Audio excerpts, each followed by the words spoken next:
Okay, well, welcome to Math 110 exam focus class.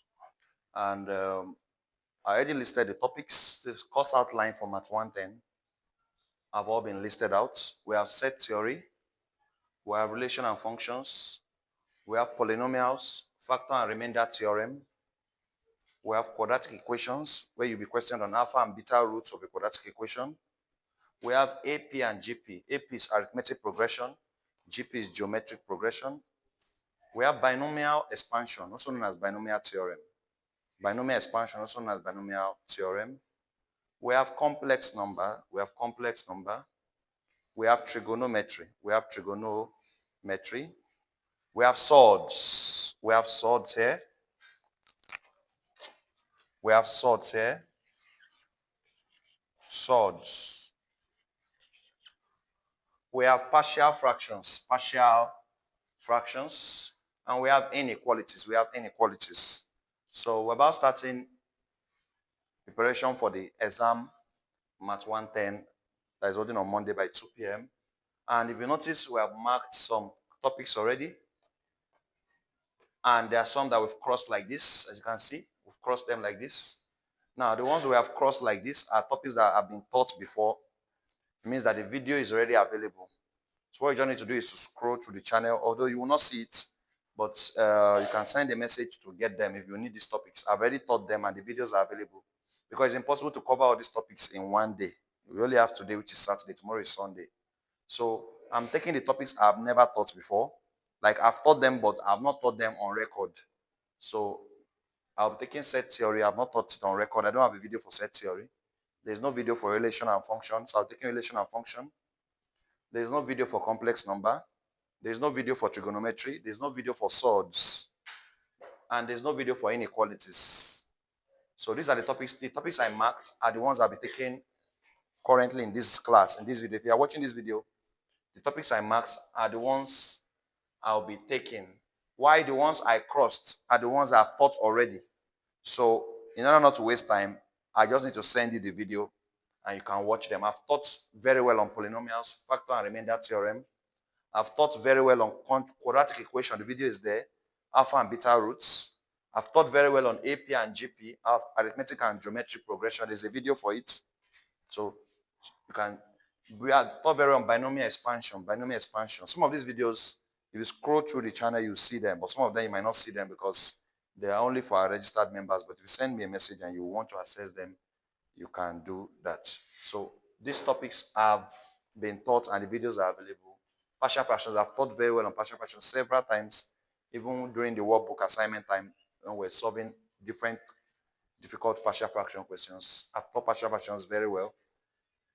So I'd like to start with set theory, then move it to relation and function, move it to complex numbers, move it to trigonometry, move it to swords, and then end it with inequalities.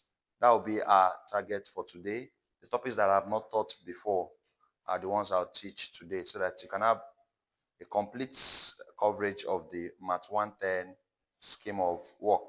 So you're welcome to the class. Please, if you are watching this video and you have not you're not subscribed to our YouTube channel, what you just need to do is to click the subscribe button. You're not paying, it's free.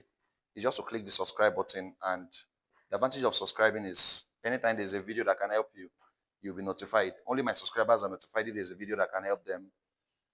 If I post any video that can help you, or maybe close to exam, something leaked, and I want to post on my channel. If you're not on my subscribers, you won't see it. You won't see it. So while you're watching this video, I'll give you 5 seconds. Just go up. You see the subscribe button. Just click on subscribe. That's all. It's not something you're paying for. Just click on the subscribe button and then you would have been subscribed to the channel. So do that now and then join us for set theory. We'll start set theory immediately.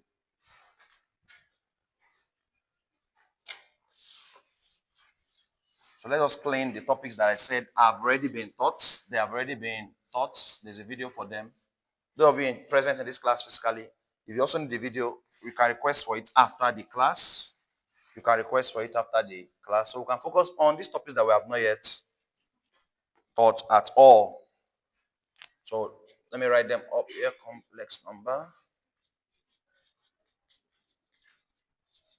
trigonometry,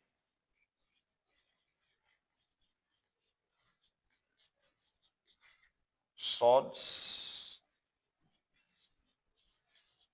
inequalities.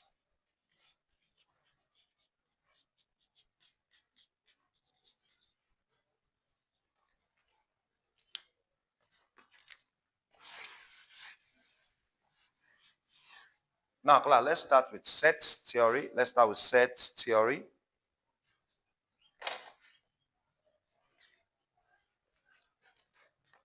Class, because this is an exam class, we're going straight to the key points. There's no time to waste. Straight to the key points that are important for sets. So we'll say set is a well-defined collection of objects. A set theory. A set is a well-defined collection of objects. A set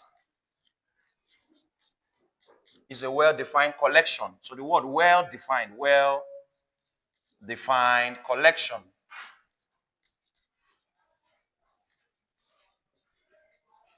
of objects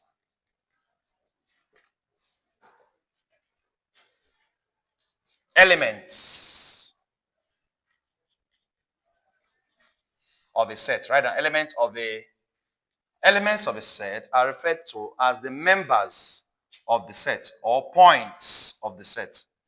Class, elements of a set are referred to as the members or points of a set. Elements of a set are referred to as members or what? Points of a set. Elements of a set are referred to as members or points of a set. Elements of a set are referred to as members or points of a set. Class, for you to classify something as a set, it must be well defined. So class, not all collections are sets. Class, there are some collections of objects that are not sets because they are not well defined. They are not well defined. So class, the members of a set, for example, if you have all sets from 1 to 10, 1, 2, 3, 4, 5, till you get to 10. Class, one thing you should notice that the members of a set are enclosed inside this curly bracket. This is the set bracket we use. So this is not a normal bracket like this. It's a curly, we call it curly brackets. The members of a set are enclosed in this curly brackets, and they are also referred to as the elements of the set or the points of the set. The elements of a set or the points of the set. Class, next we want to look at is methods of representing set. How do we represent set? Methods of representing what? Set. Methods of representing set. Class, we have the statement form. We have the statement form of representing set. Methods of representing set. Methods of representing what? Set. We have the statement form. When we're doing that, your workbook, remember we did something like this? Statement form, when they ask us to classify the following sets into statement, into roster or tabular, right? And set builder, right?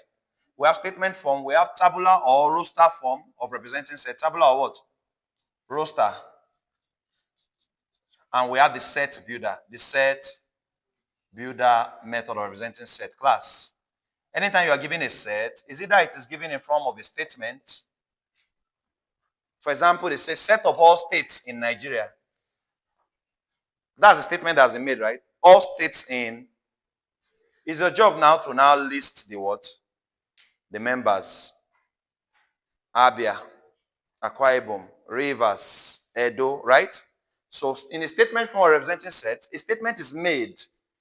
So the elements of the set are not listed in the set. They will just put statement form will be all states in Nigeria, all states in class. But you see that it is well defined because yes, when you say well defined, it means it has a limit, not something that is just everywhere.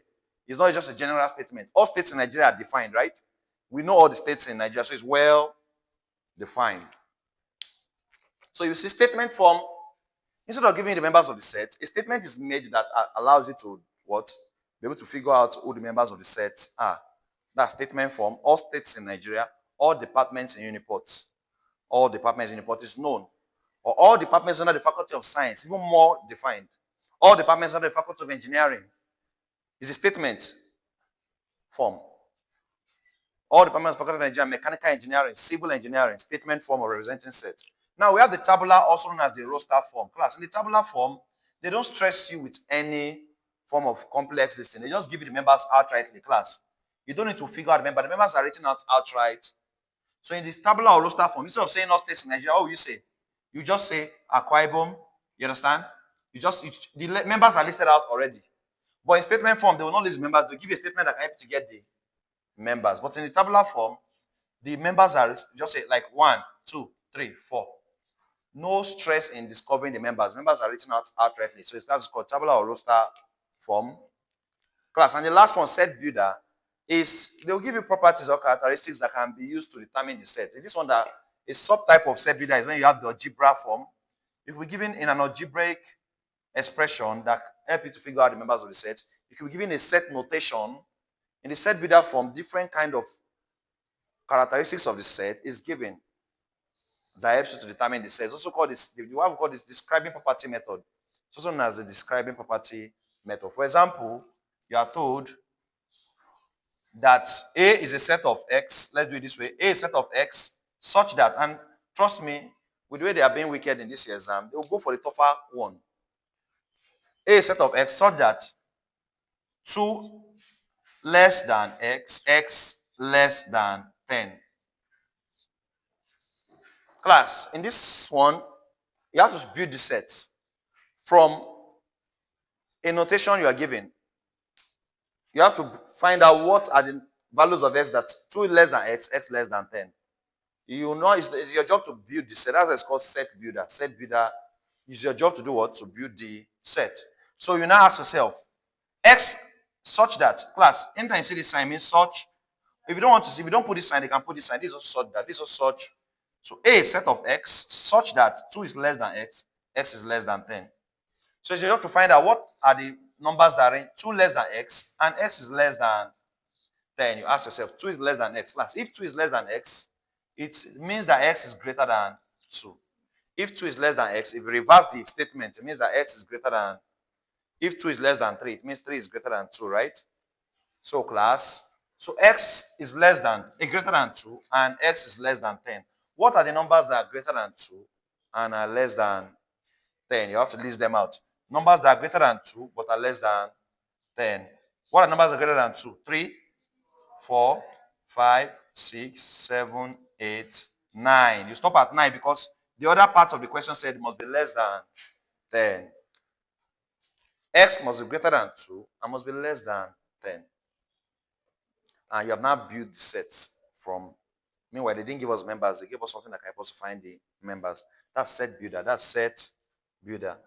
You understand? So set builder method. These are 3 methods of representing a set.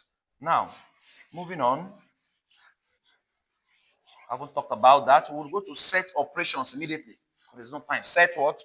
Operations. Set operations class. Set operations has to do with every form of calculation that involves set. Calculations involving one set or more than one set. Calculations between 2 sets. Calculation between 3 sets. Set operations. Set what? Operations. One of the first set operations we want to look at first of all is cardinality of the set. Cardinality of a what? Cardinality of a set. Cardinality of a set, write down, is the number of elements or members are found in a set, known as cardinality of a set is number of elements or members found in the set. Cardinality of a set is the number of elements or members found in the set. Cardinality of a set is number of elements or members. So the other name for elements of a set is called the points of the set. The points of the set. So cardinality, symbol for cardinality is hash. So if someone wants to find cardinality of a set, they'll say find hash A or NA. Another symbol for cardinality is N. So if you are asked find N of A, given the set A equals to 1, 2, 3, 4, and they say find N of A, class, they are simply asking you to find the cardinality. So they don't need to say find the cardinality in word before you know that you are being asked to find cardinality. This simple symbol here, or any of these symbols, already shows you that you are being asked to find cardinality. Class, cardinality is the simplest question you can be asked in the exam because it's just to list Count how many members are inside the set, and you have gotten the cardinality. Count how many members you have inside the set, and you have gotten the what? So what is cardinality of this set A class? 4, because it has 4 members. It has what?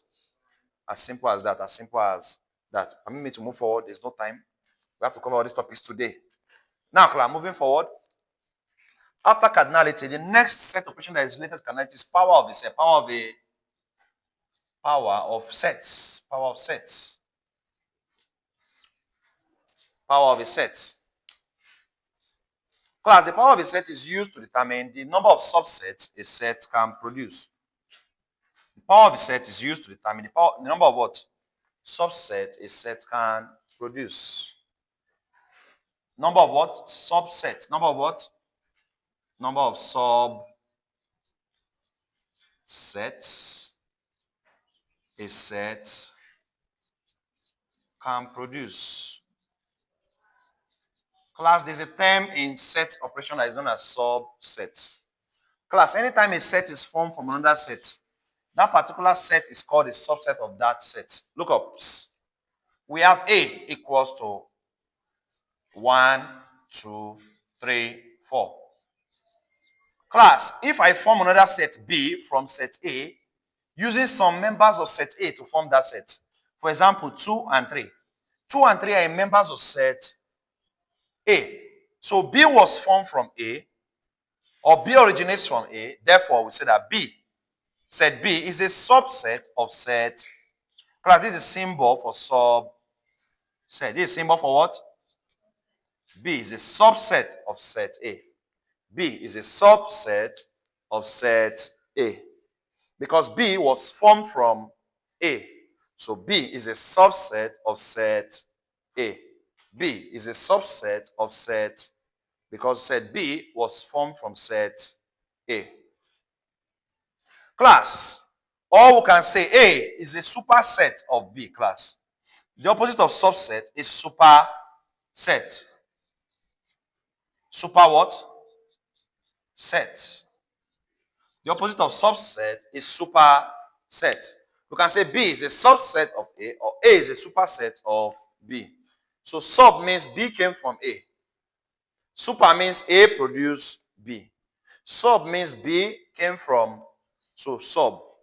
Just like we have master and servant. Servant is subset, master is superset. The servant is subset, the master is the super. So B is a subset, A is a superset. So you can say B is a subset of A, or A is a superset of B. B is a subset of A, or A is a superset of B. What symbol for subset? You see the symbol? B is a subset of A. What symbol for superset? A is a superset of B. You can see that subset is this way, superset is the other way. Subset is this way, superset is the other way. So class, what if you have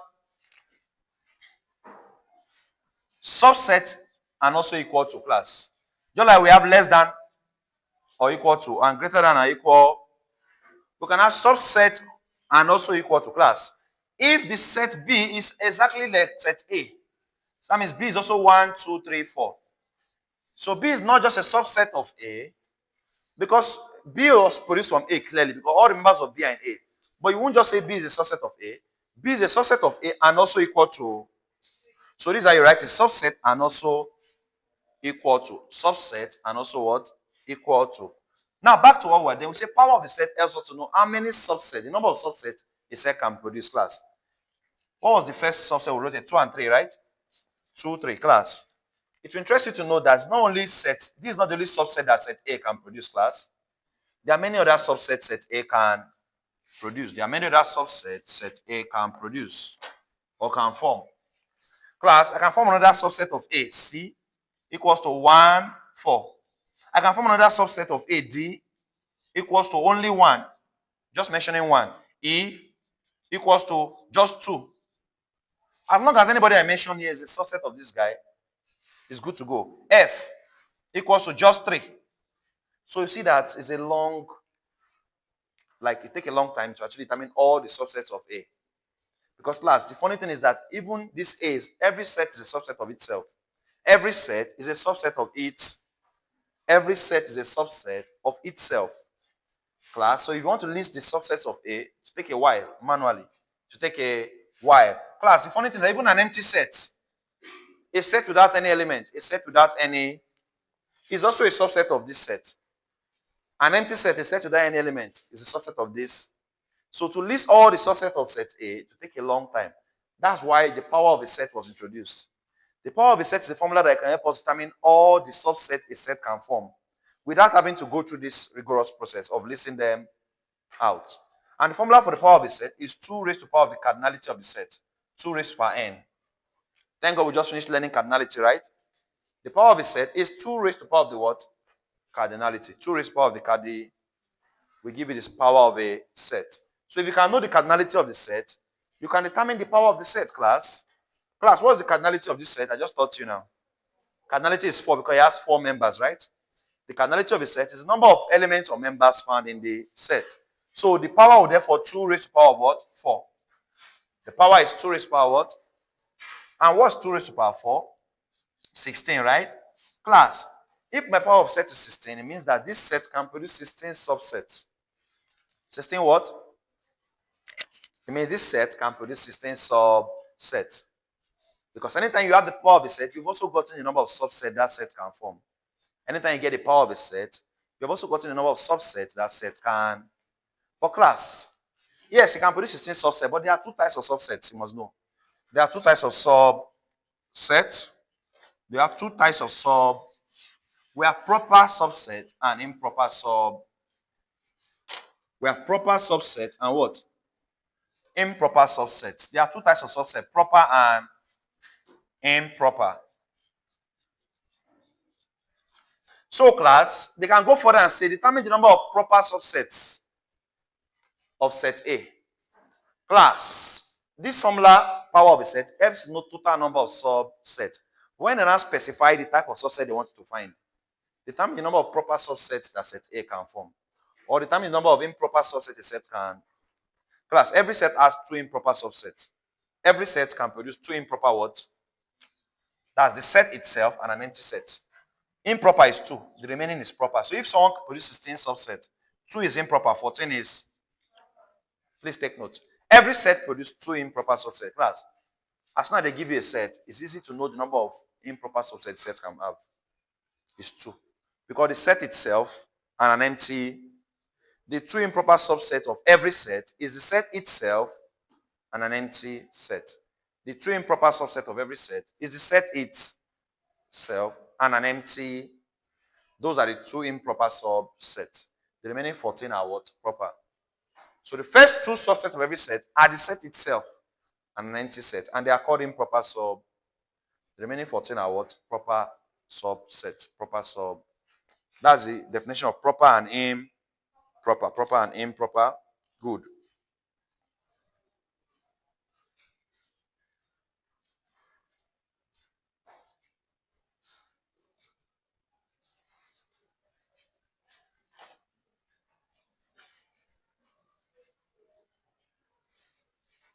Class. We know that an empty set is a set that has no member, right? An empty set that has no, is also called a void or a null set, right? Empty set is a set that has no member. Empty. It has no member. You can, these are 2 ways of writing an empty set. This or this. You either put an empty bracket or this sign represents an empty set. And an empty set has no member. It's also called a null set. Null, also called what? Void. All these names go for empty set. Empty set, also called null set or void set. Empty set, also called what? Null set or what? Void set. Moving forward, there's no time. Moving forward, there's no time. Class. An empty set is sometimes defined as, because this one I'm seeing a lot of notations. In Math 120 and a lot of notations. Let's start teaching you notations. It's defined. The information following is correct statement for an empty set. And you don't know which one to choose. This is how an empty set is a set of x such that x is not equal to x. Class, this is a mathematical denotation of an empty set. Set of x such that x is not equal to x. Class, quickly, I'm going to union and intersection of sets. Union and intersection of what? Sets. Quickly. Union and intersection of sets. Union and what? Intersection of sets.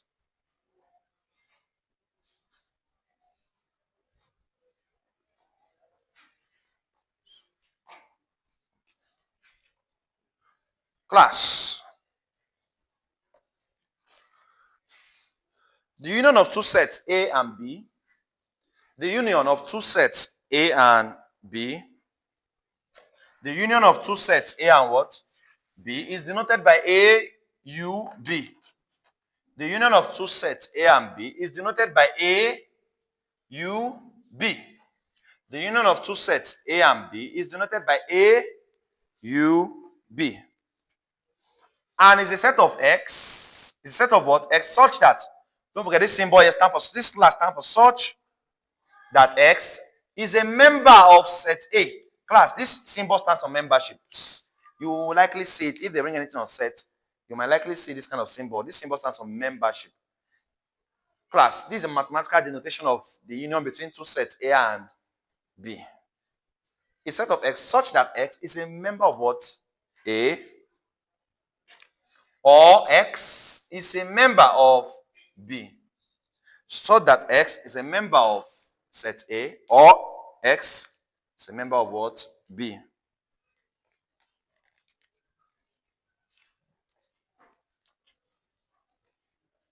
So the union between two sets is a set containing either members of A or members of what? B together. So if you have a set A equals 1, 2, 3, and you have a set B equals 2, 4, 6. Class, a set A is 1, 2, 3, and set B is 2, 4, 6. I want to find A union B. Class, we're going to combine all elements of A and B together. But there's something that A and B have in common. 2 and 2, right? Are you going to write 2 twice? No. Without any repeating anybody, right? 1, 2, 3, 4, 6. Class, this is A union B. This is A union B. 1, 2, 3, 4, 6. This is A union what? B. The combination of elements of the both sets without any repetition. The combination of elements of the both sets without any what? Repetition is what? Union. A union B. A union B. Let's now go to intersection of sets. Intersection of sets.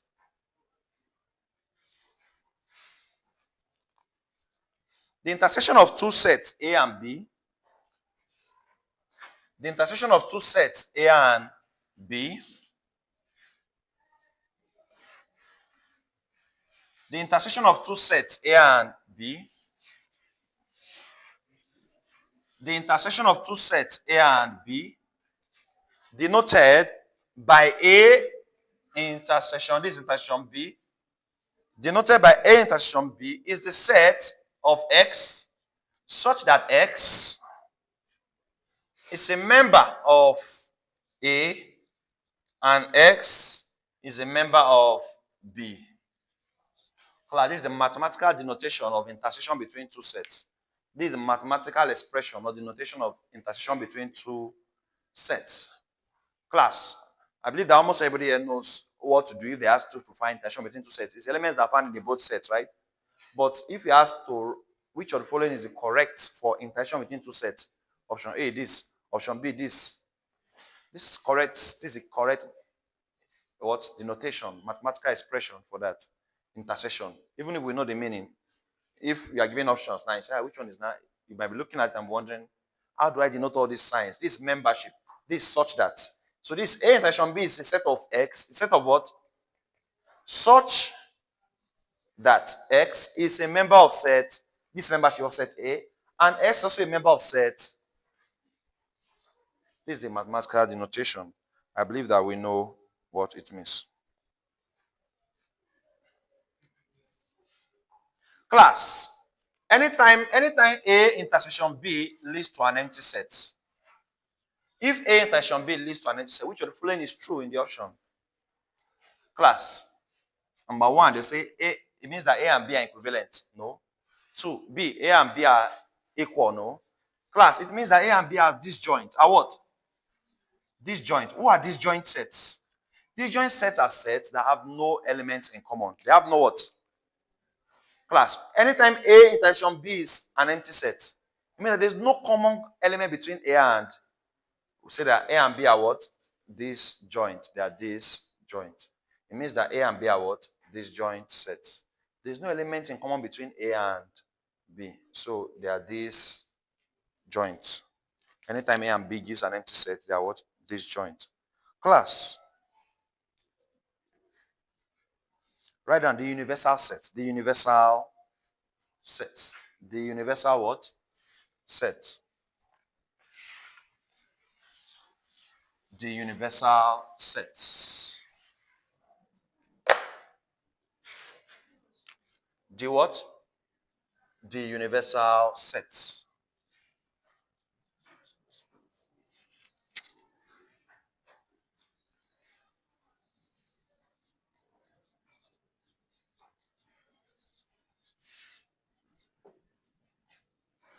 The universal set is a set of all elements that are relevant to a particular described situation. Universal set is a set of all elements that are relevant to a particular described situation. Is a set of all elements that are what? Relevant to a particular described situation. The universal set is a set of all elements that are what? Relevant to a particular described situation. That are relevant to a particular described situation. Set of all elements that are what? Relevant to a particular described situation. Class, we denote universal set with the symbol U, or we use the symbol E, or even S. Any of these can outrightly what? Denote universal set. U, E, or what? S.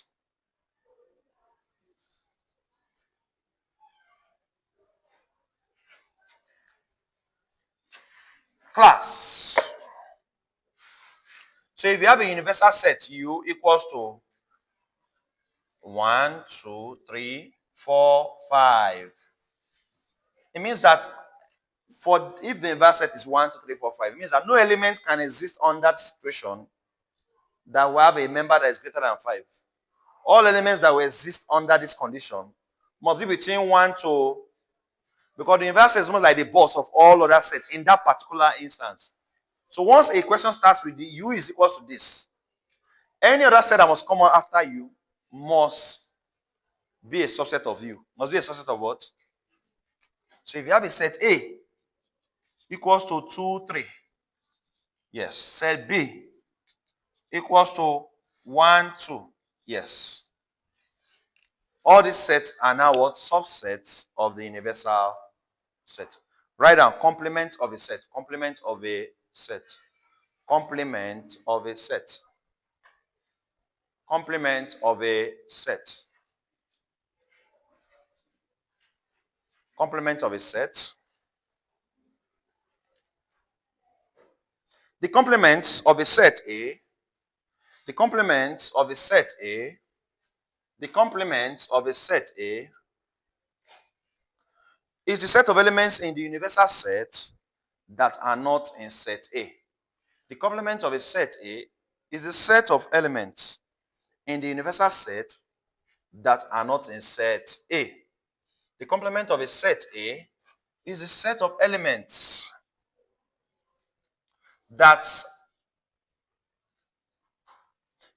in the universal set that are not in set A.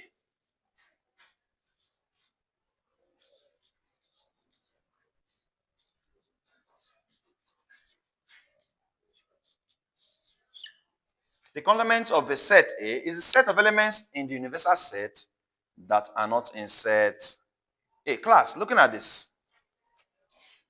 A complement, this is a mathematical notation of A, is a set of X such that, class, I told you there are two symbols for such that, right? If you see the symbol, it's such that. If you see that slash, also such such that X is a member of the universal. This symbol stands for membership, you now know, right? Member of the universal set, and X is not a member of A. So it is found in universal set, but it is not found in A. So it is found in the universal set. Members that are found in the universal set, but not found in what? A, are complements of a set. The complement of a set are members of a set in the universal set that are not in the set. Members of a set in the universal set that are not where? In the sets. It's called complements of a set. Class, look at complement of A. So if you ask you A prime or they say AC, class, these are two symbols, you know that you are being asked to find complements. If you see A prime or A, what you have to do is to go to the universal set and find all the elements that are here that are not in A. Who are those here that are not here? 1, 4, and the complement of set A, if A is 2 and 3. What will complement A to be like the universal sets under language, under way of understanding complement? What elements will make complete A to make it look like universal? So complement of a set can also be defined as the elements that will complement a set to make it look like the what? One must be added to this set to make it look like the universal. 1, 4, 5 is the complement. Is what? So that's the definition of what complement of a set. Let's go to laws of set algebra. Laws of set algebra. Quickly, laws of set algebra. Laws of set algebra.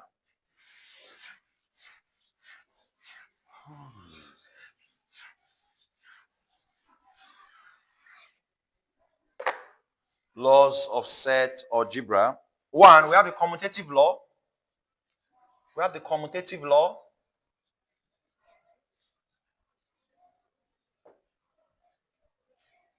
Class is the law that tells us that A union B equals to B union A.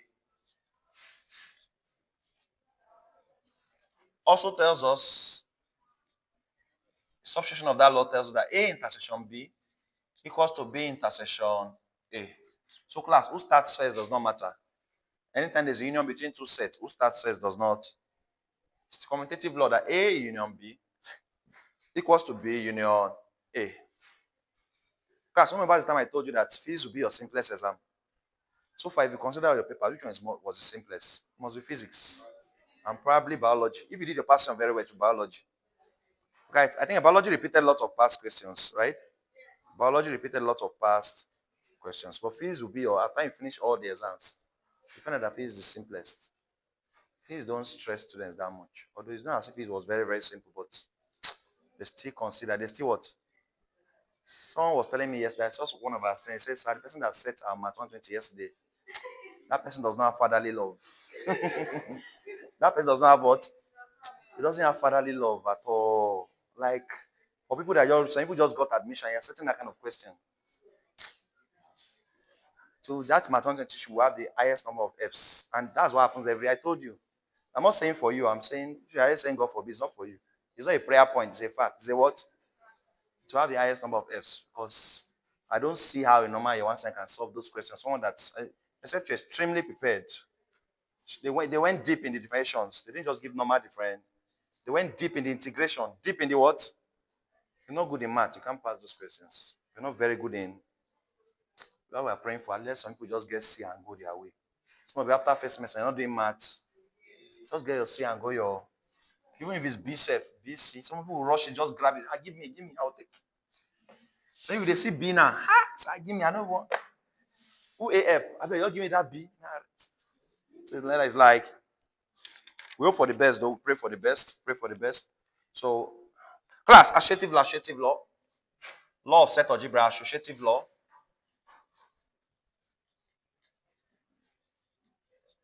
Associative law.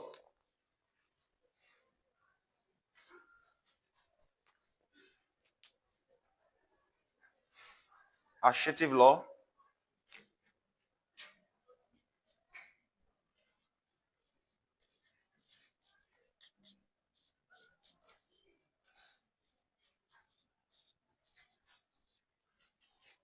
Associative law tells us that A union, open bracket, B union C, A union, open bracket, B union equals to A union B first, then union C.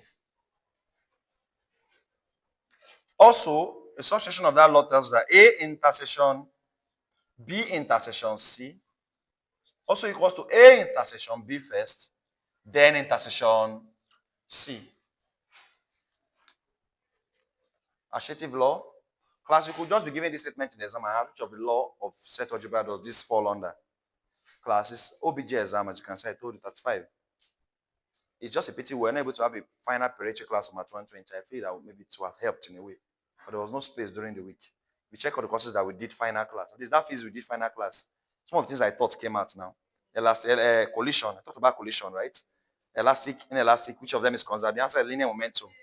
That changing of degree to radian, it came out. I told it to come out. I thought something about gum, bullet, something like that came out to find the kinetic energy. So that final revision we did, I think center of mass came out, right?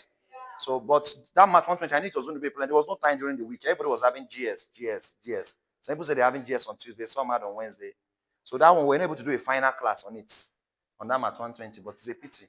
I also felt that they were going to go deep in some of those questions too, in a way, because these people don't have conscience.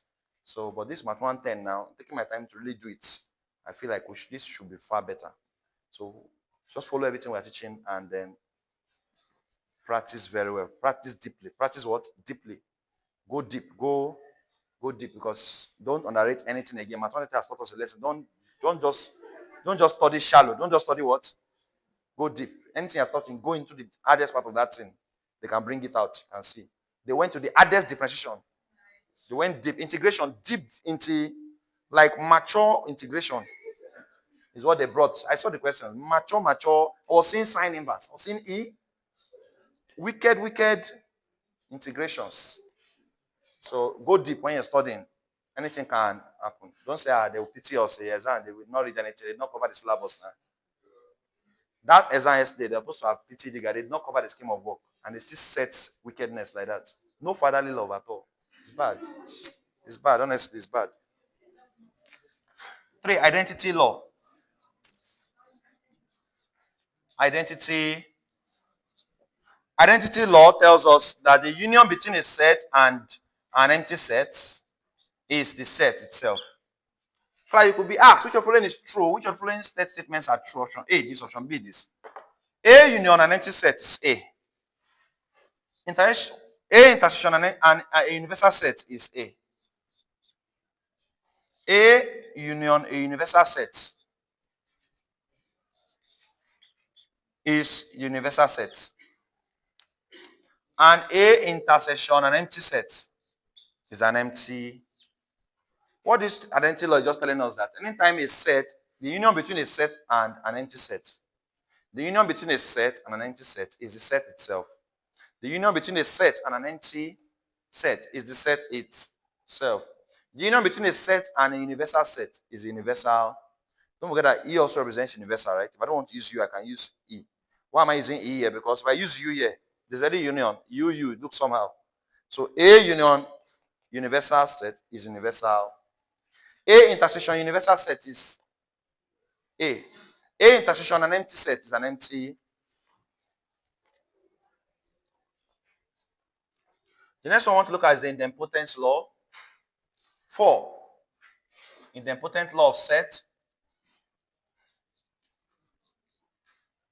Idempotent law of set tells us that the union between a set and its set itself, P union P. What is the union between a set and the set itself? Is P. And also intersection between a set and the same set is also the set P. So P union P is P. P intersection P is P.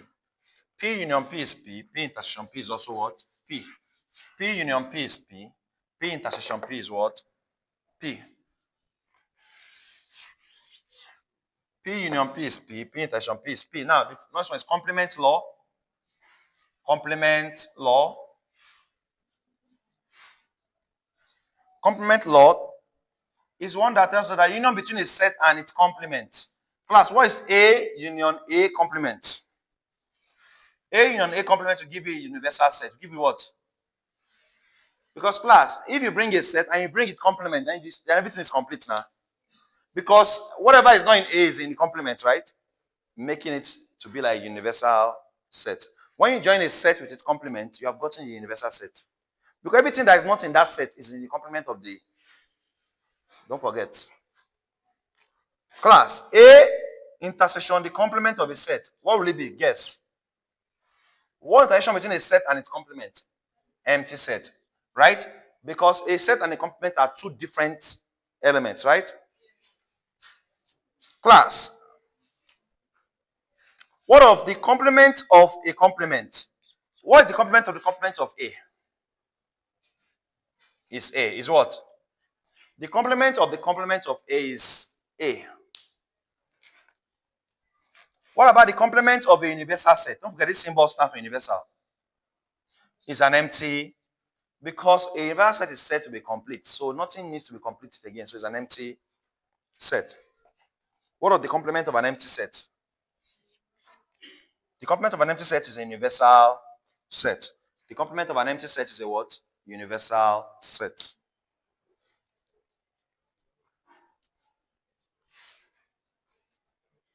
We have the distributive law. Distributive law.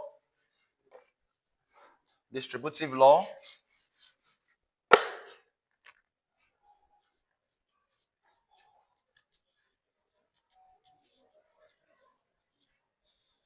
The distributive law tells us that P union open bracket Q intersection R is equals to P union Q, put it in bracket, intersection P union R.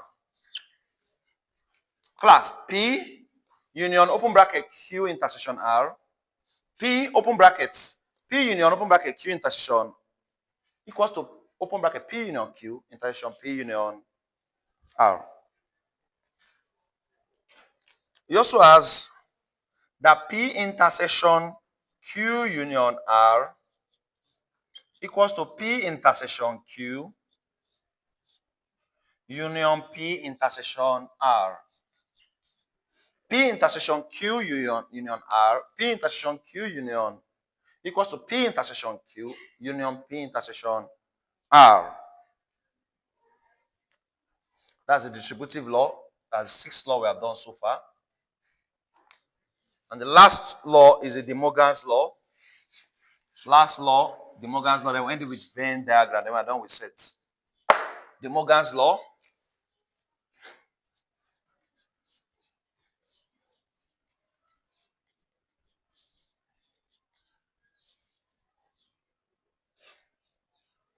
De Morgan's law tells us that A union B all complement is the same as A complement intersection B complement. A union B all complement equals to A complement intersection B complement. And we also have that A intersection B all complement equals to A complement union B complement. De Morgan's law.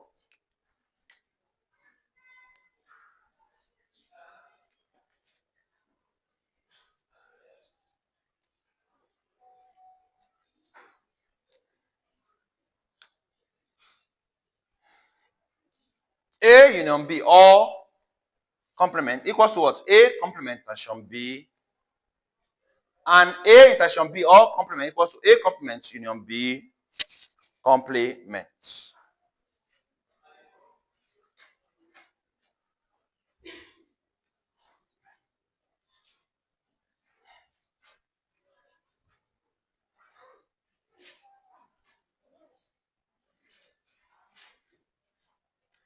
Class.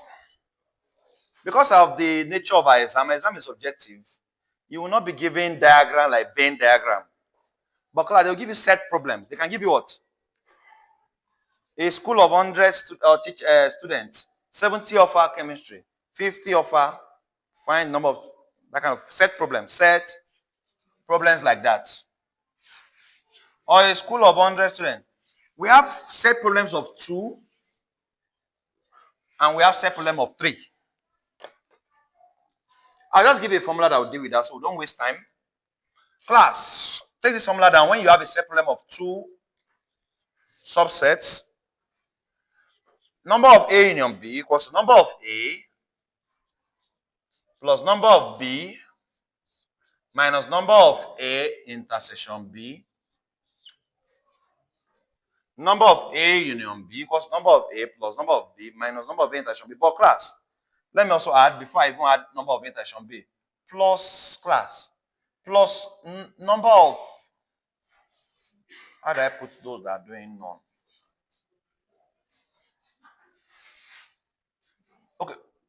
Okay, let's do this way. Plus number of A intersection B or complement minus number of A intersection B.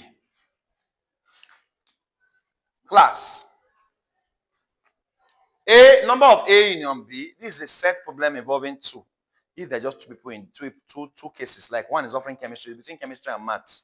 In a school, they're offering two subjects, chemistry and maths. 70 offer maths, 50 offer chemistry. Two. But in a school, they're offering three subjects, physics, chemistry, and maths.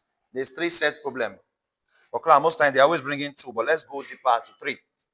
Number of A union B union C. If there is a three set problem, the three set is going to be number of A plus number of B plus number of C minus number of A intersection B minus number of B intersection C minus number of A intersection C plus number of A intersection B intersection C. This is a three set situation. In a class of 200 students, 120 offer mathematics, 80 offer physics, 50 offer chemistry, and 10 offer the three of them. Find the number of students in the school. They give us number of students? No. Class, this side here, number of A union B, if it's a two set problem, is the total number of people in the school. It can also be replaced with universal set. Number of A union B can be replaced with what? Universal set. You can put U here. You can put what? U. You can also put U here. That's total number of people in the class. Total number of people in the what? Class. Let's take some questions. This is some general set questions. Look at this set question. Let's take questions under this first. Before that, I'm just saying two questions. I don't want to ignore them. They are not related to this, but they are set. They say if S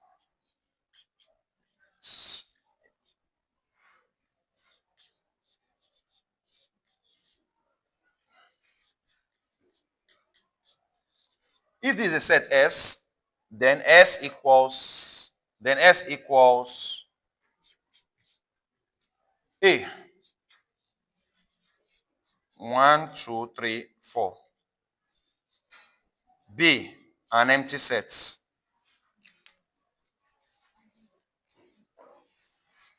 C, 2, 4, 6, 8. D, 1, 3, 5, 7. Class, they give us a set S. First of all, what kind of method of set representation is this? This is set builder, right? Set builder. Class, this set of S is set of X, where X is a member, is a natural number, is a what? Class, this symbol, capital letter N, means natural. You should know types of numbers in normal mathematics from secondary school. Class, we have what we call real numbers. First of all, we have natural numbers. In fact, we have integers. We have what? What makes you an integer is that it must be a whole number. It must be a whole. Integers are whole number. It could either be positive or. When you see the symbol Z, class, Z is the symbol for integers. If you see any symbol like Z, and even they put X, E, Z, it means that X is an integer. Is a what? An integer is allowed to be positive or negative, but it must be a whole number. If you're a decimal, you're not an integer, you're not what? So an integer is a set of all positive or Negative all numbers. So is 100 an integer? 100. What of 1000? What of minus 50? Whether you're negative or positive, as long as you're a whole number, you're an integer. Is 2.5 an integer? Why is it not an integer? It's a decimal. 3 over 4, is it an integer? Decimal, right? 3 over 4 is a fraction, sorry. So it must be a whole number to be an. It could be positive, it could be negative. Now, what is a natural number? Natural number is n. The symbol for natural number is what? A natural number is a positive integer, class. So a natural number is a subset of integers, but the positive side, the positive what? So if you are negative, it cannot be a natural. So class, so any value of any member of this set that is negative will not exist. You must be what? You must be positive. So all positive whole numbers are natural. Another name for natural numbers is counting number. We call them counting. Natural numbers are also called counting numbers.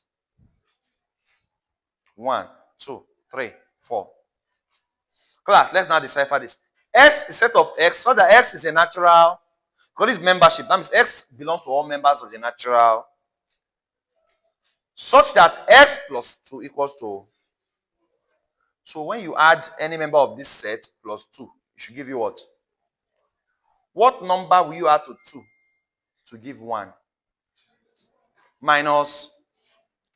And class, minus 1 a natural number?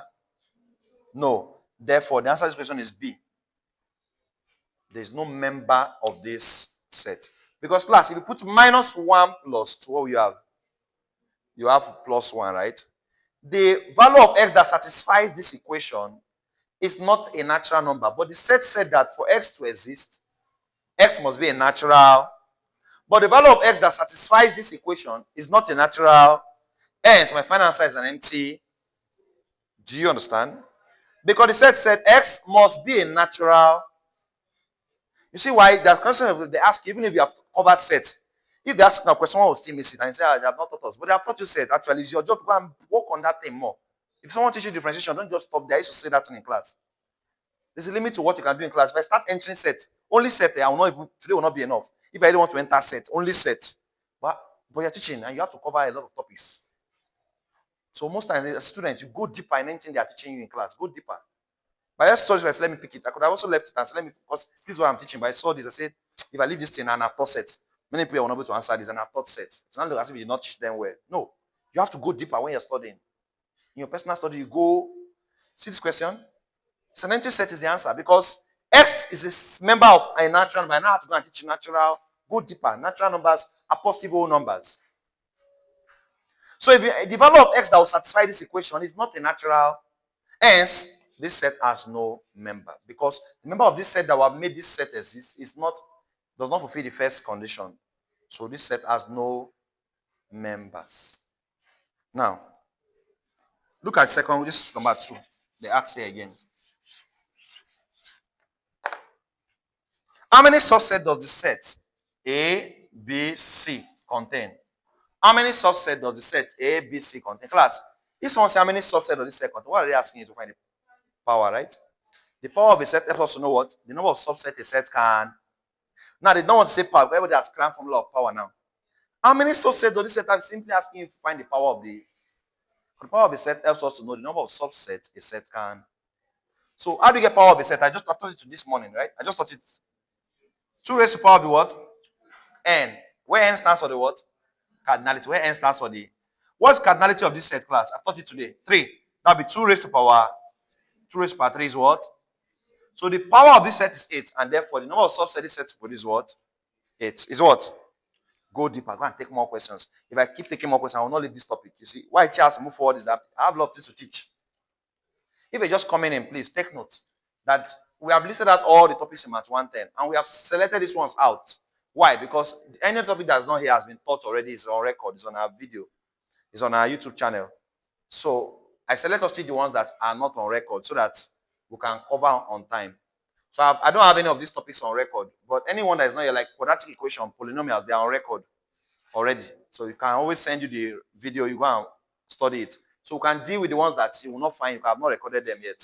So these topics, I said, let's do these topics that have not been recorded, because I have not taught them on record. I've taught them before, some of them, but I've not taught some of them on record, so that they can balance with the ones already out there. I think I've taught binomial theory, and the video is on our YouTube channel.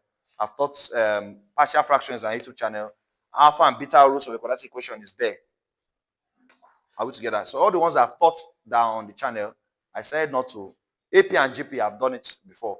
I said not to do them today. Since they are there, you just go and watch the video and get the knowledge. Let's do the ones that, if you don't teach them today, it has not been taught before, it's not on the channel, you will not see it to understand.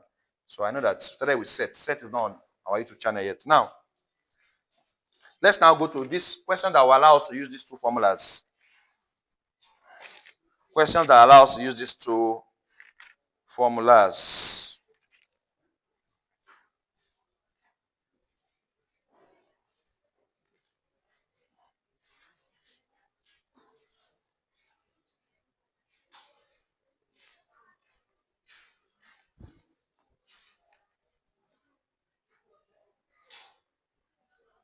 In a class of 34 students, in a class of 34 students,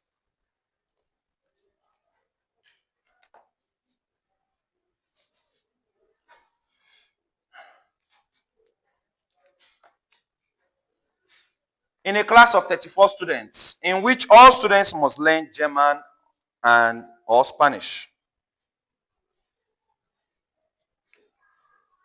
In a class of 34 students, in which what? All students must learn what? German or Spanish.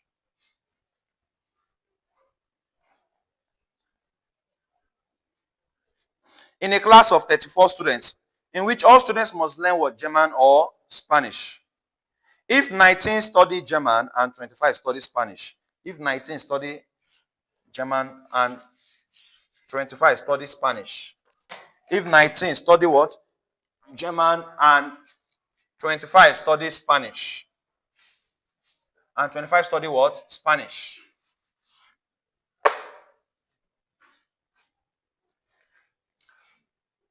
Find how many study both. Find how many study what? Both. Find how many study what? Both. They say if 19 study German and 25 study what? Spanish. Find how many study both. Class. The formula you have is number of A union B is, now let's, instead of A and B, we now have German and Spanish, right? Number of G union equals to number of G plus number of S plus number of G intersection S complement. Class, G intersection S complement means that those that are not doing German, they are not doing Spanish. Is what is G intersection S complement. That means you're not doing German, you're not doing Spanish.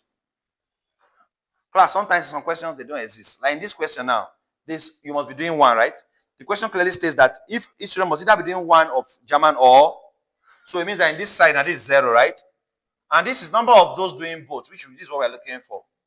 Those doing, what does this N, G, union S represent? Total number of people, right? We have 34 pupils. So number of G and S in the class is 30. Total number of pupils in the class, G, U, S. So class, 34 pupils are in the class. Let's apply formula. Number of G, union S, 34. Equals to number of G is what? 19. Plus number of S, 25. Number of S, 20. Is there anybody that is not doing German or Spanish? No. So plus 0, right? Minus, this guy is what we're looking for. Those that are doing both. We don't know. Let's call it what? X. Let's call it what? We don't know.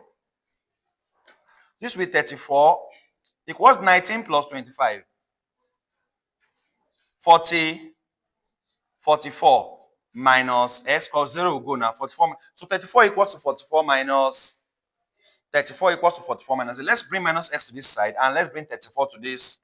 If minus S comes here, it becomes positive X. Do you agree? Equals to 44. When 34 comes here, what does it become? Minus. It's plus here. When it comes here, it becomes minus. 44 minus 34. So class, number of students that are doing both German and Spanish is what? 10. We have 10 students doing German and G intersection S is what? 10. G intersection S is 10. Number of students that are doing German and Spanish is 10. Is 10.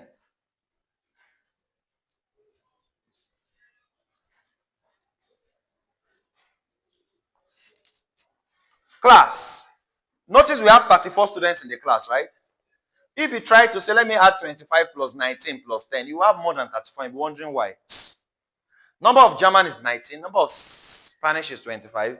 19 plus 25, first of all, looks like 44. It's 44. 44 plus 10, 54. But we have how many people in the class? What's wrong? Somewhere. What is wrong is that class. Anytime they say, the problem is that class, this 19 that is for German is not all people that are doing German only. Class, there's some people that have been counted twice in this counting. Class, if I ask now, how many students are offering Math 110 here, you will raise up your hand. If I ask how many people are offering Chem 130, you raise up your hand again. How many of you are offering Phys 101? You raise up your hand. I've counted you how many times? 3. So the problem is those people that are doing both. When people that are asked to study German are asked to stand up, they stood up. Because it was not specified that German only. They just say if you're offering German, stand up. Someone offering German and Spanish, say, I'm offering German now. I'll stand up. Yes. If you're offering Spanish, stand up. I'm offering Spanish too. He stood up for German already. He stood up for. If you're offering German and Spanish, he now stood up again. So class, that's why, that's what is responsible for the what? The numbers not being constant. So to get number of people that are offering German only, remove these guys that have been counted everywhere. 19 minus. So class, it's actually a valid question you could be asked in the exam. Find the number of students that are studying only what? German. 19 minus 10 is what? 9. Number of students that are offering only Spanish. 25 minus 10, 15. And these people that are doing German and Spanish. If you now add 9 plus 15 plus 10, you have the number of people in the class, 34. If you add 9 plus 15, you have 24. 24 plus 10, 34. You now have the total number of students, the actual number of students in the class. So don't be surprised if they give you a set question and you're adding all people that have maths. They say a class of 100 students, 75 offer mathematics, 50 offer chemistry. When you add 50 plus 75, you're already having more than 100. Don't be surprised. Those people that are offering both have been counted here, and some of you also be surprised. They will say number of German is 19. They will not say ask to find number of German only. So but give me German now. No. This German they gave you is total number of German people that are offering the language. But those that are offering it only is what they're asking you to. So to get those that are offering German only, even they give you German as 19, is to subtract those that are doing both from the get only German only. This is how you deal with questions like this. Please take notes.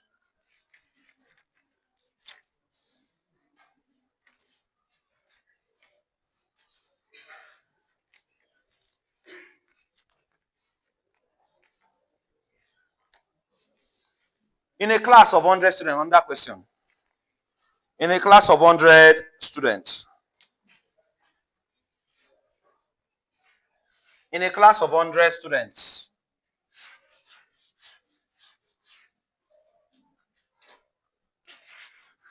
In a class of what? 100 students. 72 offer chemistry. In a class of 100 students, 72 offer what? Chemistry. 53 offer physics. 53 offer physics. And 12 offer none. And 12 offer what? None. In a class of 100 students. 72 offer what? Chemistry. 72 offer what? 53 offer physics. 53 offer. And 12 offer none. That is neither chemistry nor physics, right? 12 offer what? None. How many students offer both chemistry and physics? How many students offer both chemistry and what? Physics. How many students offer what? Both chemistry and physics. How many students offer both chemistry and physics? In a class of 100 students, 72 offer what? Physics. 53 offer what? Chemistry. And 12 offer none. 12 offer. How many students offer both? How many students offer what? Both. Class, see this formula will change. Before it was German and Spanish, right? Now it will be physics and chemistry. So that's how we say A and B. Number of physics and chemistry. Number of physics only. Sorry, number of physics, number of chemists. Number of physics intersection chemistry complement. And number of physics intersection chemistry. Class. Everybody in the class is 100, right? So this is 100. Number of physics and everybody in the class, 100. What else do we have? 72 offer physics. Number of physics, 70. How many people offer chemistry? 53. Now we're looking for number of people that offer physics and let's call it X, we don't. So we are going to have 100.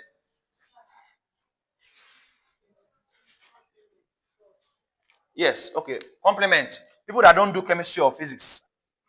Physics intersection chemistry complement is what? 100 equals to number of physics, 72. Number of chemistry, 53. Physics, 72. 72 chemistry.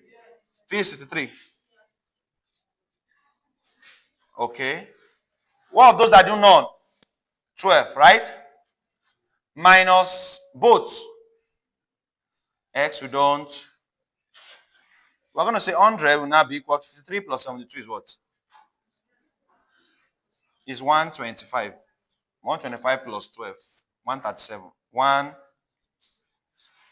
minus. Bring minus x to this side, it becomes positive. Bring 100 to that side, it becomes minus. So that x is 30. So 37 students are doing both alpha. Are doing both physics and what? Chemistry. 37 students are doing both physics and what? Chemistry. Class, it's time to leave sets now. And so even if you are given 3 physics, chemistry, and maths, just apply the same thing. Number of physics, number of chemistry, number of maths, number of physics and chemistry, number of chemistry and this, minus number of this, and you get your answer. Now, let's go to relation and function. Relation and function very quickly.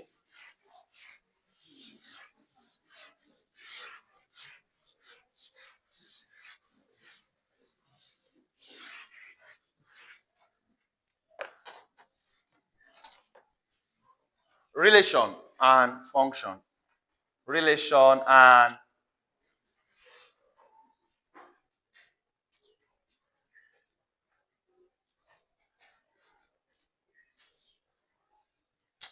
class. Sorry, I remember there's relation and function in the video. I've taught relation and function in the video, I remember, at PSO. When I said relation is a set of ordered pairs, X, Y. I don't know if you're in that class. We're in that class at PSO. When I did binomial, I did relation that day. I've done relation. I've done relation and function. So please, because of time, let's go to complex number. Let's go to what? I just remember I've done relation and function. Let's go to complex number. If you're just coming in, the topics we are touching now are topics that I have not taught before and they are not on the video. So that you can, the ones that I've done before, the videos, records are there, you can go and watch. Because if we say let's do all the topics in Math 110 today, it's not possible. In one day. What your lecture has not even finished till now. But they are planning wickedness already, I'm sure.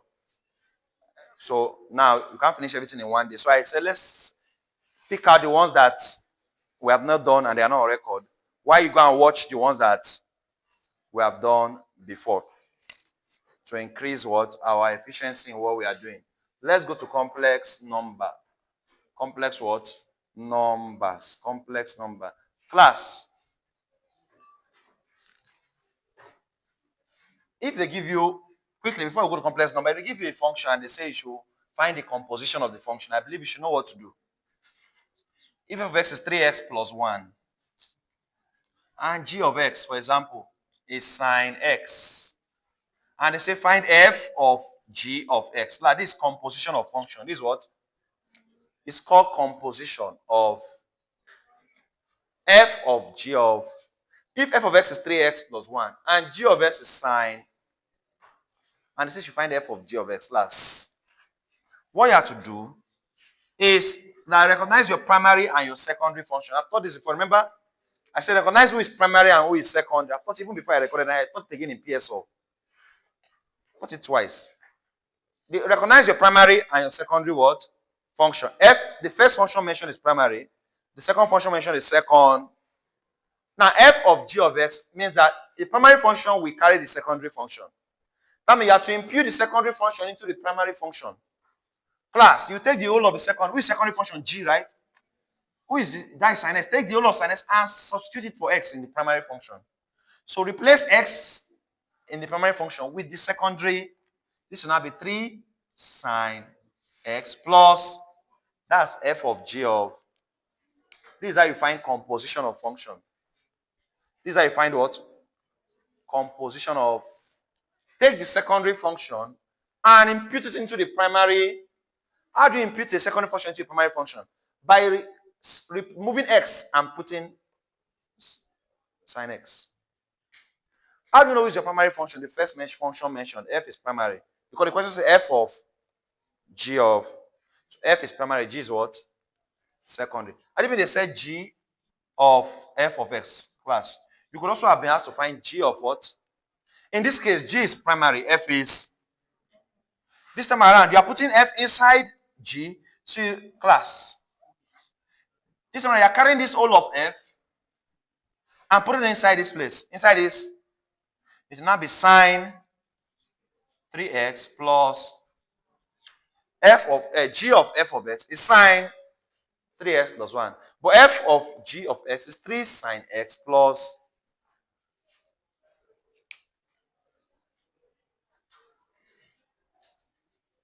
Class, is that clear?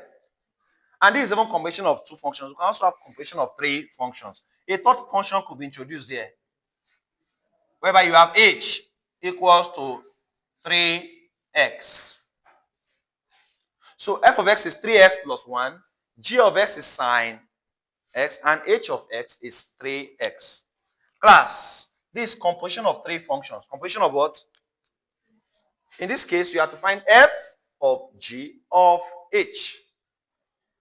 F of g. So now, when it's 2 functions, we have primary and second. When it's 3 functions, you have primary, secondary, and tertiary.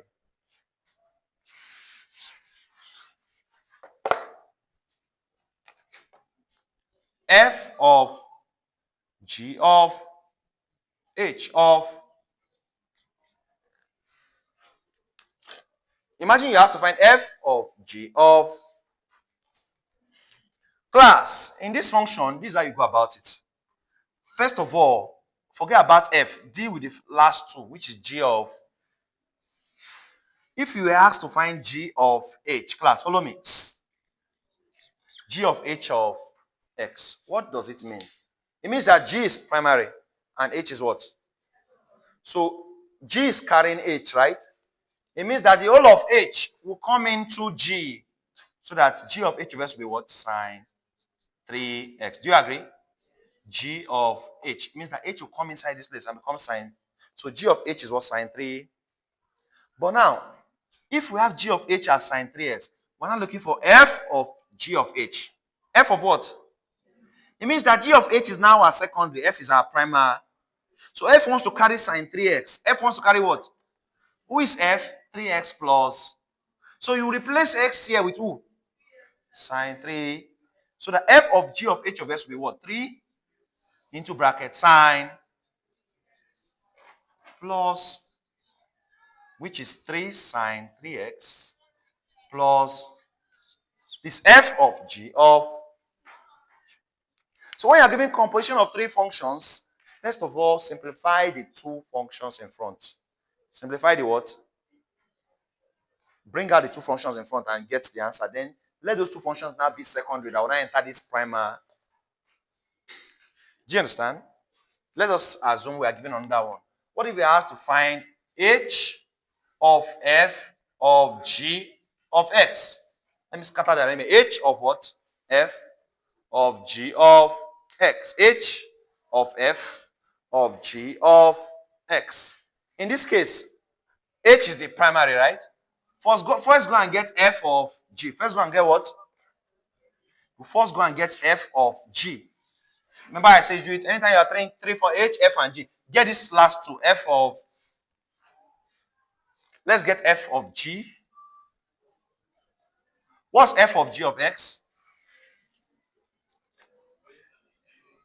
3 sine x plus, because f is carrying g, right?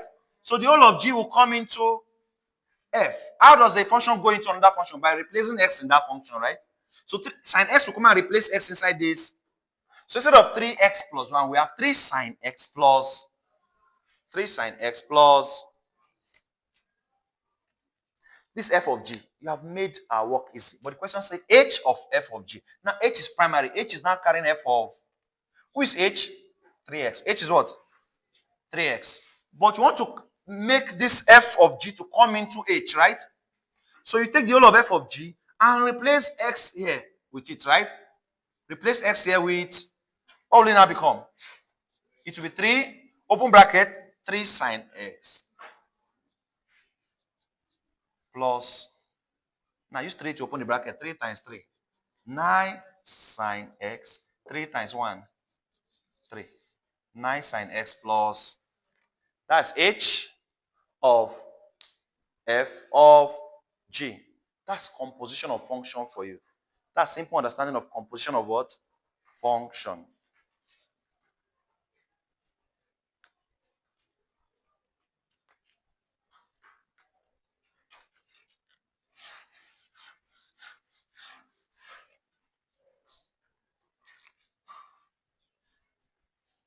You can be given, I've given questions like f of x equals to sine x and g of x equals to absolute value of x. And h of x equals to x cubed.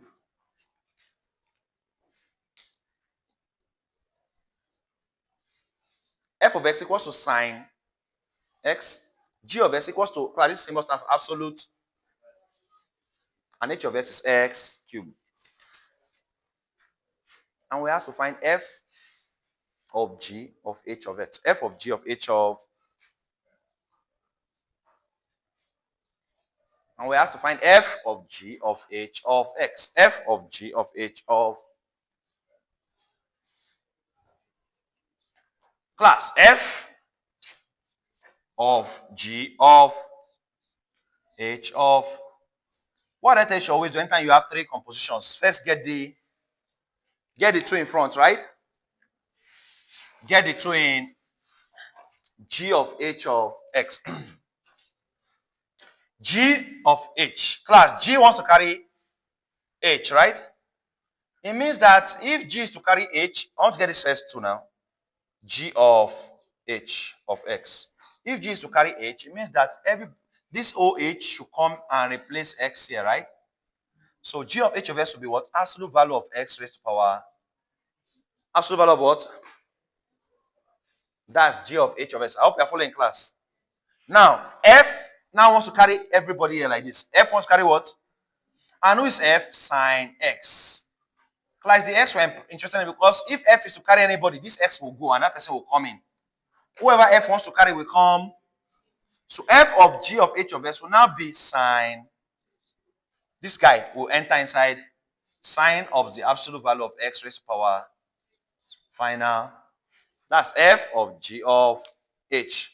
Class, I want you to find G of h of f for me. G of h of f for me. Find G of h of f. Quickly.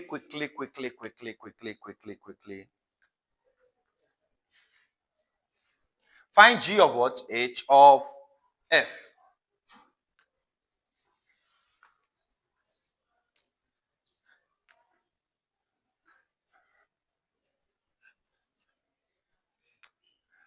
Go ahead. First of all, you remember I said you will get h of f first, right? Get h of f first. First get h of f.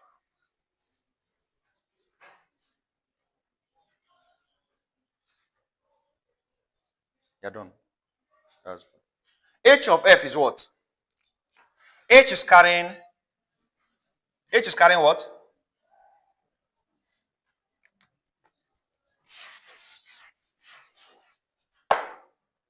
H is carrying F. H of F. How can H carry F? The whole of F must come and replace X here, right? Class, it will now be sine X, everything raised to power. Because X here was being cubed. So anybody that's coming to take X position will also carry this. So sine X raised to power 3 is H of. But we're not done. The question said G now will not carry H of. How would G carry H of F? Who is G? Absolute value of X, right? It means that the absolute value, this X will be replaced with this, right? It will now be what? Absolute value sine X all raised to power. This is the answer of G of H of F. Who got this? You got it? Good. We are good with this. Class. Just to be clear, let me quickly teach you inverse. How to determine the inverse of a function. How to determine the what? Inverse of a function. I've taught these things before, but just been doing it again, and it's been recorded already, but I don't know why I'm just doing it again. Remember that should be in complex number now. Inverse of a function. Even yesterday, they asked you inverse in Math 120. One of your questions was inverse. I don't know if you remember. They asked one question, inverse of a. This topic exists. Relational function is in both Math 110 and 120, so it's important. It's in both 110 and 1, and it came out yesterday in 120 exam. So it's important. Now, how do you get inverse of a function, class? Taught it before? Or let's really just do it before I enter my complex number. Class, if you're given a function f of x equals to 4x plus 5, and you have to find f inverse. This symbol for f inverse. F prime. F in. Class, the inverse of a function, to get the inverse of a function, first things first, is first of all, substitute for f of x as y. Class, actually f of x means y, because y is a function of x. In every function, the y variable is a function of the x. So anytime you say f of x, it means y. So you can say y equals to 4x plus. You can say y equals to what? 4x plus 5. So first step in finding inverse of a function, substitute for x, f of x as what? Y. Substitute for f of x as. Step 2 is make x subject of the formula. Make x subject of the what? Make x subject of the. So we have changed f of x to what? Y. So y now equals to 4x plus. Now, how do we make x subject of the formula? It means make x to come out. Let x be the main focus of the formula. So anybody that's around x, move them away.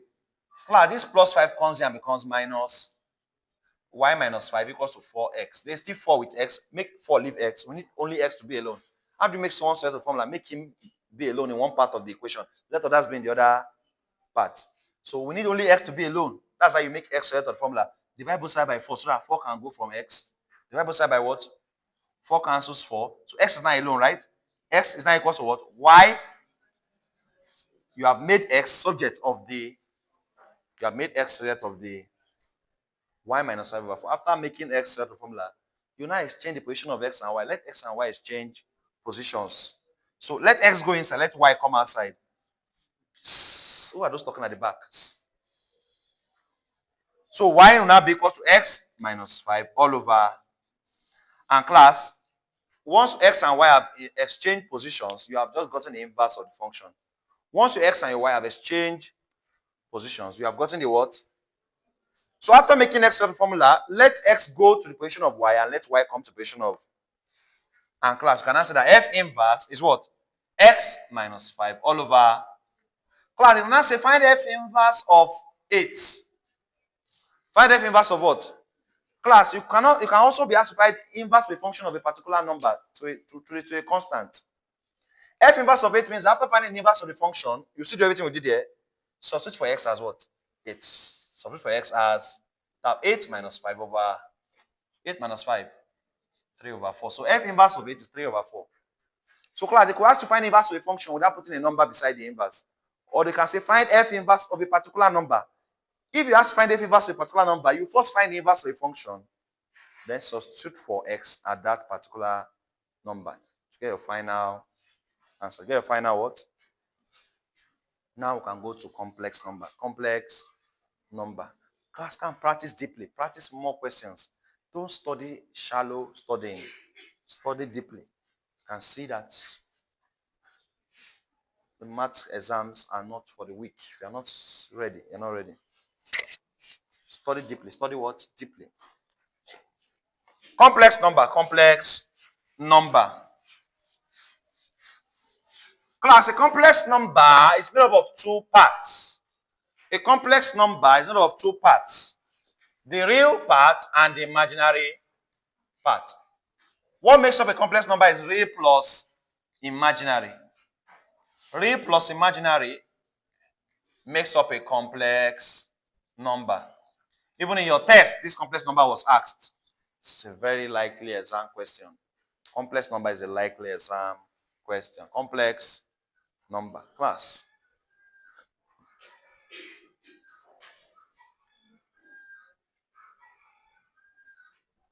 Who is that? Is that someone's alarm? It might be this guy's alarm. Wake him up. Some people, it's them that wake the alarm up. The alarm don't wake them. Eh? Is that why you're searching for alarm? You're deceiving yourself. Bed, in Nigeria, where in Africa, we're used to bed. Bed, we say, I need this thing. You think you're dreaming. Go and set wicked alarm. You're setting that. You will just be sleeping. Some will go and set Celine Dion as alarm. Then you have Celine Dion song that will make you sleep. You'll be sleeping. You'll be shaking your head like this. You need wicked song like Zazu. Are we together? Who's Zazu now? Your song doesn't make sense. You will be knocking your head. I think this guy they sing. Say. You just wake up. You just class. Let's go. A complex number has real part and what? And a complex number Z can be expressed in the form A plus BI. A plus what? The general expression for complex number is Z equals to A plus BI, where A represents the real part and B represents the imaginary part. Where A represents the real part and B represents the what? Where A represents the real part and B represents the what? Imaginary. So we have real plus imaginary. Real plus, we're shaking this table.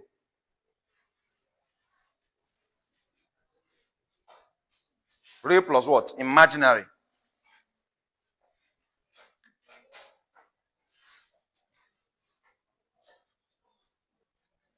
This, don't shake this thing. They don't remind me to go and collect money. Shake it again, I'll go around again. All right, now we have Z, complex number equals to A plus what? BI, where A represents the real part and B represents the imaginary. Class, if you have a complex number Z equals to 3 plus 4i, it means that 3 is the real part, 4 is the imaginary. Class, the imaginary part of the complex number always carries the I, representing the imaginary. The imaginary part of the complex number always carries what? I, representing what?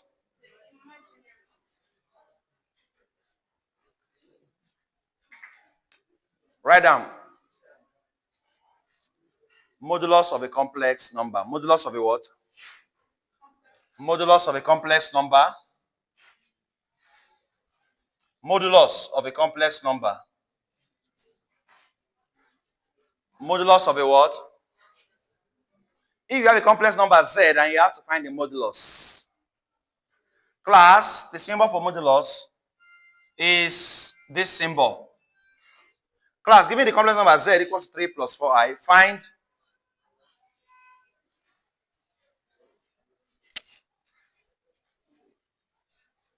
Find this modulus of Z.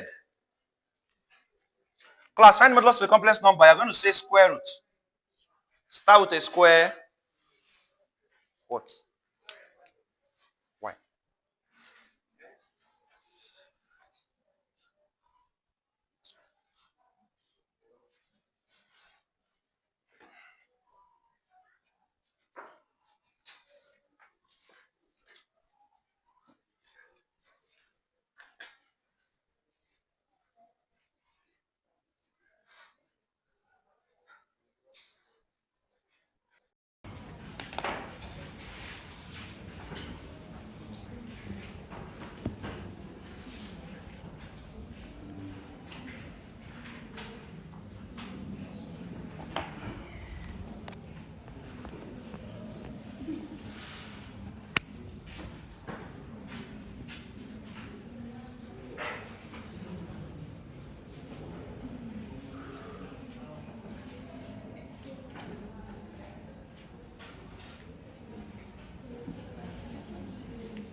Class, the modulus of a complex number is square root the square of the real part plus square of the imaginary part. So it's a square root 3 square plus 4 square. 3 square plus what? We give you the modulus of the complex number. Square root 3 square plus, that will give you square root 3 square is what? 9. 4 square is 9 plus 15 is 20. Square root of 25 is what? 5. So the modulus of the complex number z is 5. The modulus of the complex number z is what? 5. The modulus of the complex number z is 5. Class, let's look at arguments of the complex number.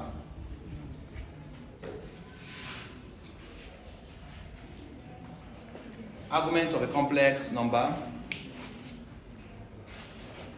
Arguments of a complex number.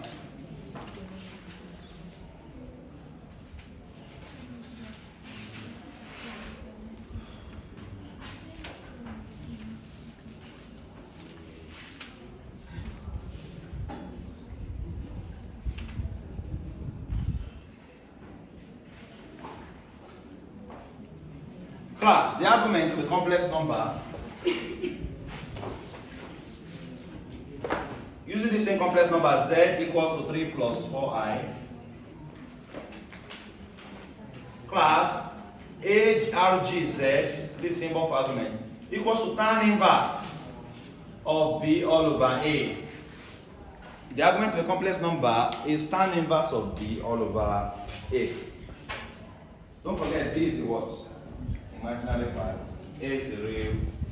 So the argument of a complex number is tan inverse of what? The imaginary part divided by the real part. Tan inverse of the imaginary part divided by the what? Real part.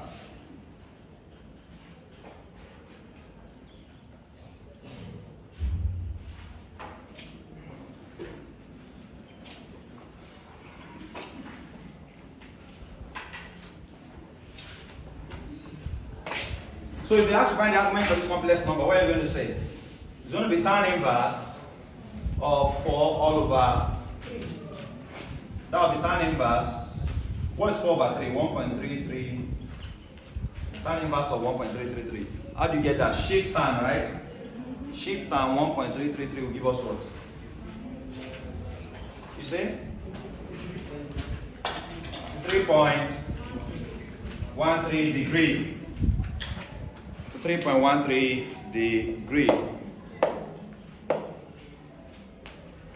Class, 3.13 degree. That's how you get the argument of a complex number. Is the b, that is imaginary part divided by the real part. Don't forget this. Oh. Don't forget this. Let's go to conjugates of a complex number. Conjugates of a complex number. Conjugates of a complex number. Conjugate of a complex number. Note, the conjugate of a complex number a plus bi is a minus bi. Note, the conjugate of a complex number a plus bi, conjugate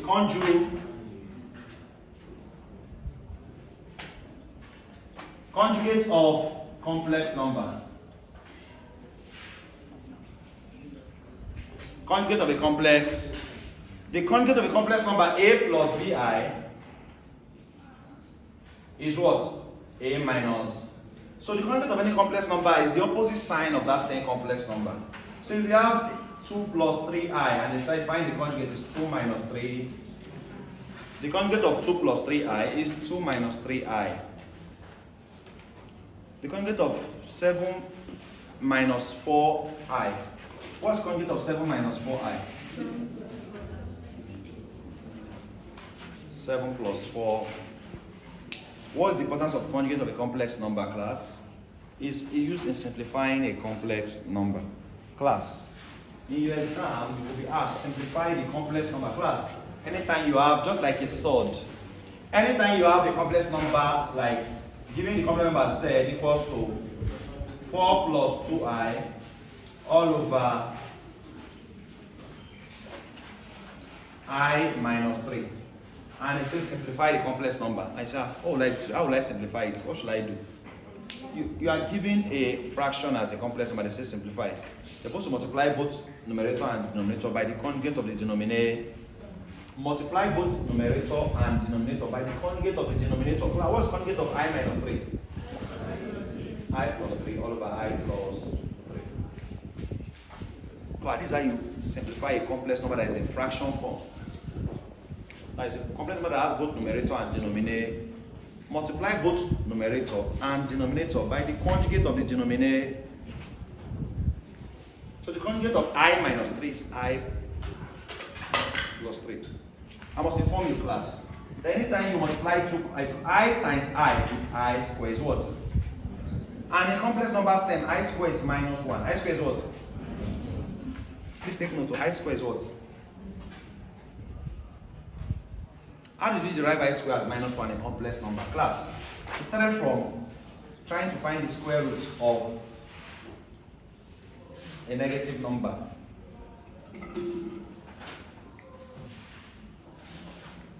Class, are you aware that the square root of minus 1 is I? But if you punch calculator now, square root of minus 1 to give you math error. But if you then move your calculator to complex form and you press square root of minus 1 again, you'll be seeing I. You'll be seeing what? I. To show you that the square root of minus 1 is I. As I said, if you change your calculator to complex, you press mode and you press 2. 2 is complex. Press mode and press what? 2. You put your calculator in complex mode. Now press square root of minus 1 again. Before it was giving you math error, it now give you I. It's give you what? Telling you that the square root of minus 1 is a complex number I. Class, now, if you want to square both sides, square what? Square both, taking square of both sides, the square will cancel the square, and we're left with I square equals to minus. It means anywhere we see I square, we can put what? Please, never forget that in complex number terms, that the square of I is minus 1. What do we do with that information? The square of I is minus 1, because we are about expanding now, this times this, this times this. We are trying to simplify this complex number. We are trying to simplify this complex number. So we need to multiply both up and down by the conjugate of the denominator. So I'm multiplying this by this and this by, let's now go 4 times I, 4I, 4 times 3, 12. 2I times I is 2I squared, because 2I times I plus 2I times 3 is 6I all over I times I squared, I times 3, 3I, minus 3 times I, minus 3I, minus 3 times plus 3, minus 9. You get? Minus times plus, minus 3 times 3. Class, plus 3I minus 3I is 0. They cancel each other out. Let's start with up. 4I plus 6I, 10. You agree? 10I plus 12. Plus what? Plus 2. What's I squared minus? I squared is minus 1. In complex number terms, I squared is minus all over. I squared is also minus 1 minus 9. Minus 1 minus I squared is minus 1. Anyway, you see I squared in complex number, put minus 1. So you have 10I plus 12. What is 2 times minus 1? Minus 2. All over. Minus 1 minus 9 minus 10. What is 12 minus 2 up here? 12 minus 2 is what? 10. So 10I plus 10 all over 10. Class, we have just simplified this complex. Class. Another way they can also simplify a complex number is to say express this complex number as z, 4 plus 2i over I minus 3, in the term a plus bi. In the term what? A plus bi. Or they can say, given the complex number z equals to 4 plus 2i all over I minus 3, find a and b. Class, they're asking you to express in the form a plus bi, where a is the real part, b is the imaginary. For example, now here we have 10i plus 10 over 10. What's a and b? These are complex number now. Class, 10i plus 10 all over 10. This 10 below belongs to both 10i and 10, right? It is the same thing as 10i over 10 plus 10 over 10i over 10 plus 10 over what? Can 10 cancel 10? You're left with 1i, right? 10 divided by 10, 1i plus 1. If you look at this complex number, the final answer is 1i plus. No minus 10. Is our denominator minus 10? Yes. Minus 10. Okay, minus 10, minus 10. So if we put minus 10 now, if we put minus 10, it's going to be 10i all over minus 10 plus 10 all over minus 10. This denominator belongs to both this guy and this. So what are we now going to have? 10 divided by 10, you have minus 1i minus 1. Minus 1i minus 1, which means that what's our real part and what's our imaginary part? What's a in this complex number? If you are given a complex number minus 1i minus 1, who is a? Minus 1. A is minus 1, but a is the real part that does not have I, right? And who is b? Is also minus, because b is the part that contains I, and minus 1i. So b is minus 1, a is minus. How do we get it in form of a plus bi? After getting our final answer, 10i plus 10 all over minus 10. We demystify this fraction by saying this minus 10 below class. Anytime there are two numbers above and there's one number below, that one number below belongs to the both of them above. So I split them. I split 10i plus 10 all over minus 10. Is it as 10i all over minus 10 plus 10 all over minus 10i all over minus 10 plus 10 over minus 10. 10 cancels 10, leaving with minus I, which is minus 1i. And 10 divided by 10 is also minus 1. We have already expressed this complex number in the form a plus bi. Because a complex number in the form a plus bi is showing both a and the bi.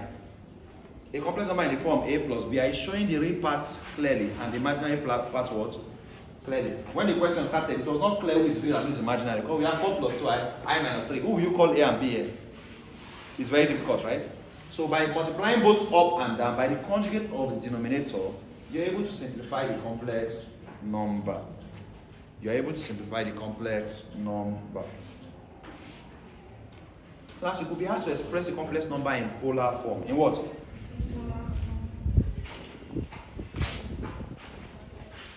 We taught De Moivre's theorem. De Moivre's theorem, your lecture. Notice. De Moivre's theorem. It's not a complex number in your last lecture. Okay? Class, write down. Polar form of a complex number.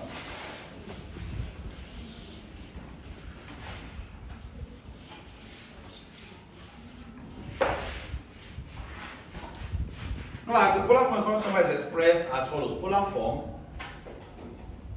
equals to R, open bracket, cos theta plus I sine theta. R cos theta plus I sine theta, close the bracket. R into bracket cos theta plus I sine. R into bracket cos theta plus what? I sine theta. Where R represents the modulus, where R represents the what? The modulus, and theta represents the argument. Theta represents the what? Argument.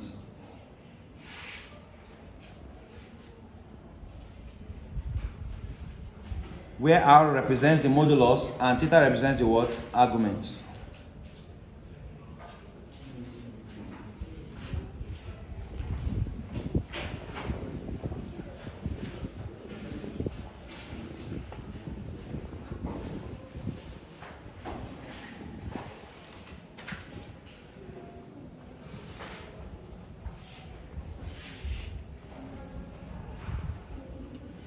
Where R represents the modulus, thank God we have done modulus today, and theta represents the what? Argument. So class, we have made that complex number z equals to 3 plus 4i. And you have to write this complex number in what? Polar form. Express the polar form of this complex number. You need a R is the modulus, R is what? R represents the modulus, we have done modulus, right? Theta represents the argument, we have done arguments.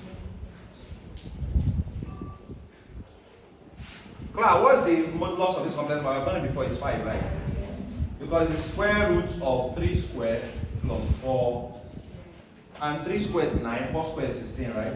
So square root of 9 plus 16, giving us square root of 20, which is 5. So R is 5, R is what? Because R represents the modulus.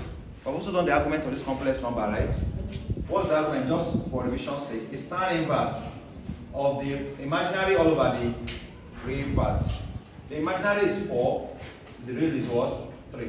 So tan inverse of 4/3, which we got 3.123, Abby. 3.13, let's just put 3.13 degree.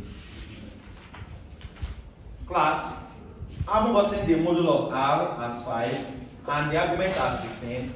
This is the formula to express in polar form. R, which is R, 5 into bracket cos 53.13 degree plus I sine 53.13 degree. I'm just what? Following the what? The formula. R into bracket cos theta plus I sine theta. R into bracket cos theta plus I sine theta. If you don't see this in the option, they have probably used 5 to open the bracket. So 5 times this, you have 5 cos 3.13 degree plus 5I sine 3.13. 5 cos 3.13 degree. 5 cos what? 3.13 degree plus 5I sine 3.13 degree. This is the polar form of this complex number 3 plus 4I. This is how you represent a complex number in polar form. I'll repeat myself again. To express complex number in polar form, you need the modulus R and you need the argument theta. This is the formula. R cos, R open bracket, cos theta plus I sine. So you need two things to get polar form. Get R, the modulus, and get theta, the argument. To get modulus, as you see, we use square root of 3 squared plus 4. We got modulus as R is 5. Argument is tan inverse of the imaginary part divided by the real. I will land it there. Apply into the formula and you have 5. R is what? 5. Cos theta. Theta is 3.13. Why did I put 1, 5? 1, 3 plus I sine theta 3.1. If you want to use this 5 to open the bracket, you now have 5 cos 3.13 times 5I plus 5I sine 3.13 degree.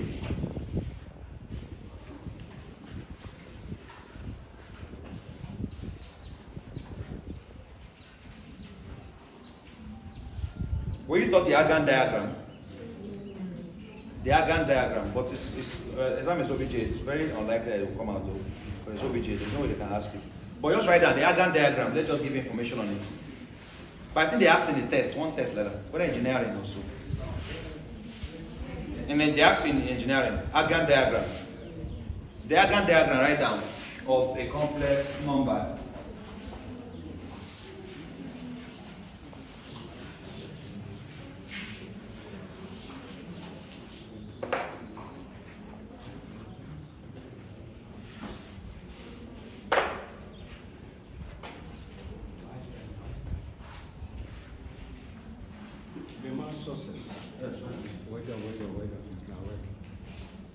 The Argand diagram.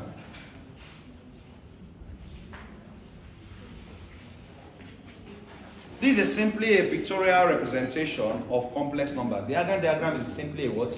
Pictorial representation of complex numbers. This is simply a pictorial representation. The Argand diagram is simply what? A pictorial representation of the complex numbers, in which the imaginary part is placed on the y-axis. In which the imaginary part is placed on the y-axis and the real part is placed on the x-axis.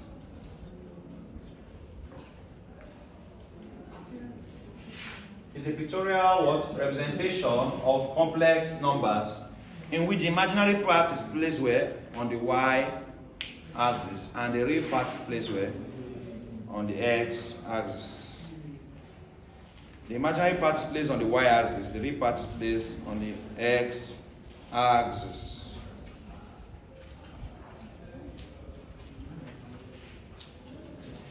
Let's take some common complex number question.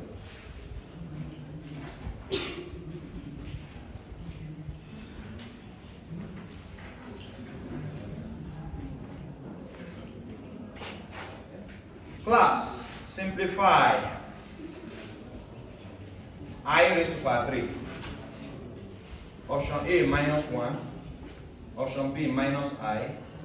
Option C minus I squared. Option D minus 3. Simplify I raised to power 3.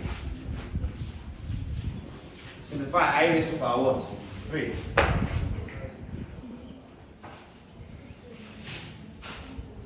Let's say evaluate I raised to power 5. A minus 1, B minus I, C I, D I squared.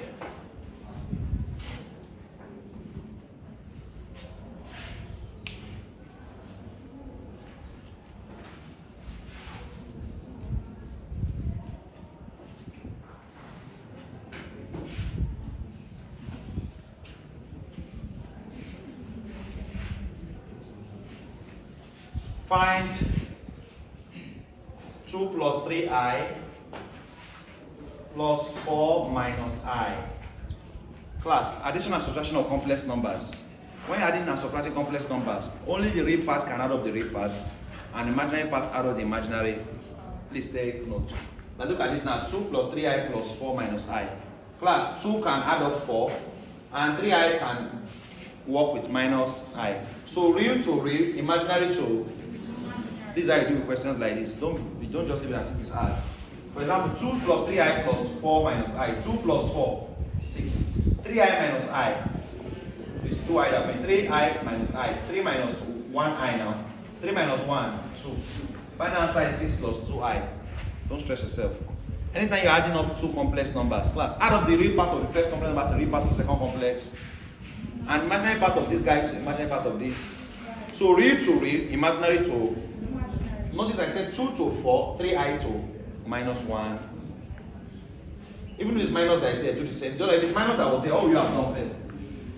You use the minus to open the. If it was minus, you have to use the minus to open the bracket.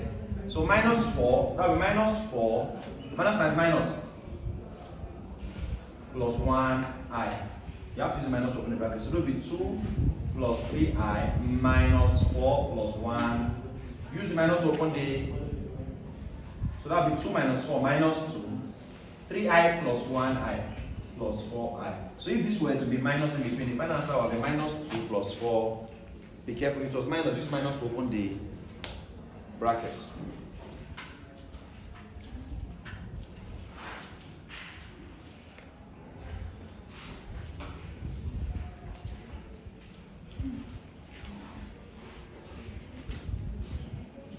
Class, simplify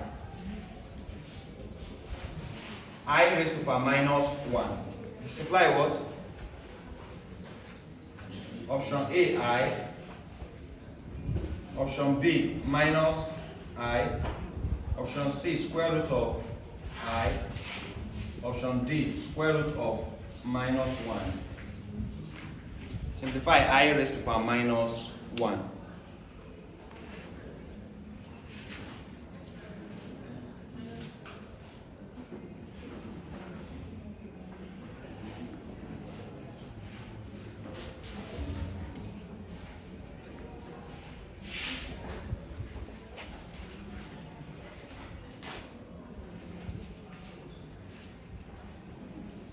Class, calculate this.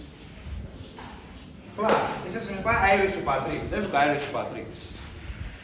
I raised to power 3 class, and look at our options. The only thing we know in comparison is that I squared is equals to minus 1, and I equals to root minus. The square root of minus 1 is I, right? And I squared is what? Minus. So I is root minus 1, and I squared is minus 1. Class, follows.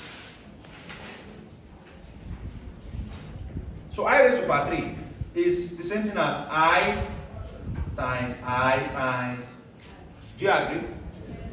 Now, that's I in 3 places. Now, what is I times I? Bring these two together is I squared. I what? So that's I squared times I is I raised to power 3, right? I squared times I is I raised to power. But we know that I squared is minus 1, right? That's minus 1 times I. Minus 1 times what? I squared is minus. What is minus 1 times I? Minus I. Do you have minus I in the option? B. So simplification of I raised to power 3 is minus I. Simplification of I raised to power 3 is minus. The simplification of I raised to power 3 is what? Minus I. Coming again, I raised to power 3 means I in 3. I times. But I times I is I squared. Right? These first two i's, I times I is I. And we know that I squared in complex number is minus. So replace this I squared with minus 1. What will be left with minus 1 times I? What is minus 1 times I? Minus I. And you are done with that part. You are done with that. Coming up here, they also said evaluate I raised to power 5. I raised to power 5 is I in 5 places. I times I times I times I times. Class, this I squared. This 2 is also what? And this is just I, right? I squared is minus 1, right? This other I squared is minus times minus 1 times minus 1. Positive 1 times I. So evaluation of I raised to power 5 is just I. See? Evaluation of I raised to power 5 is just I. See? Evaluation of I raised to power 5 is what? I. Now what of I raised to power minus 1? That one you cannot say I times I because it's minus. I raised to power minus 1.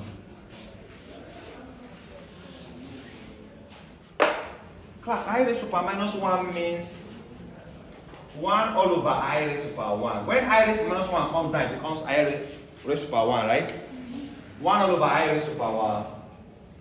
And I raised to power 1 is I, so that's 1 all over I, right? But who remembers that I is root minus 1? I is what? So substitute for I as root minus 1, what are you going to have? 1 all over root minus, and then we're going to rationalize the sod. We do not like our sod to be a denominator. So multiply both up and down by this root minus 1. Multiply both up and down by root minus. Multiply both up and down by what? So 1 times root minus 1 is root minus 1.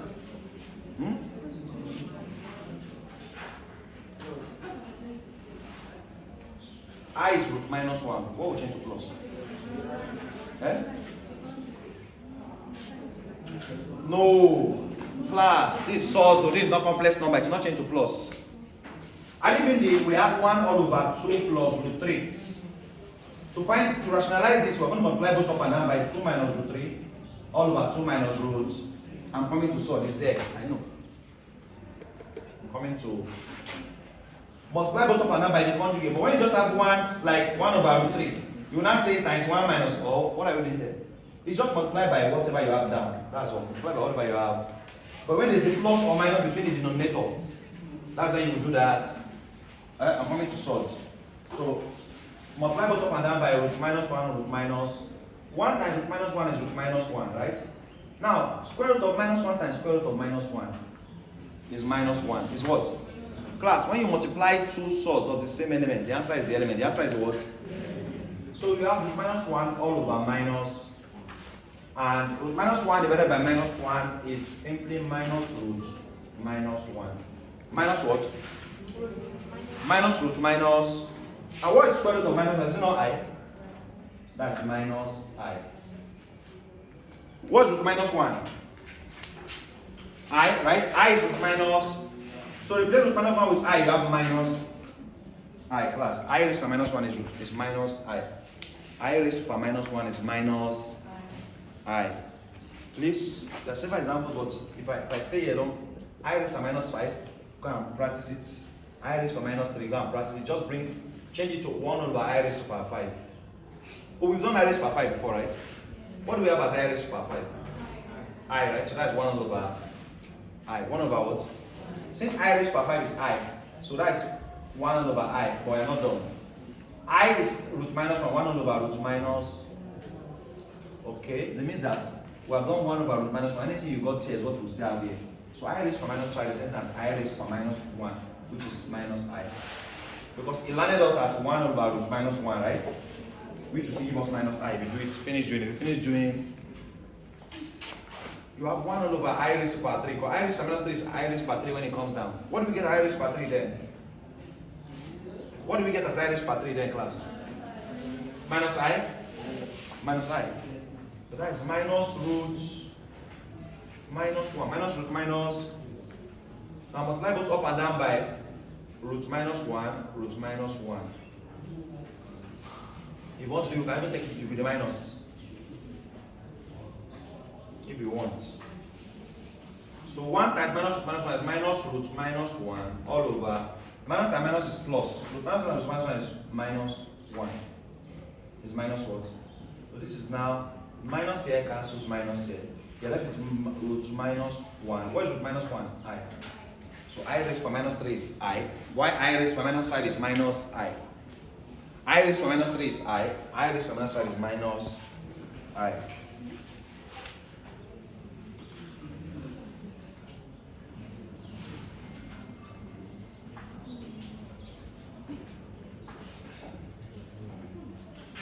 Determine the real and imaginary parts.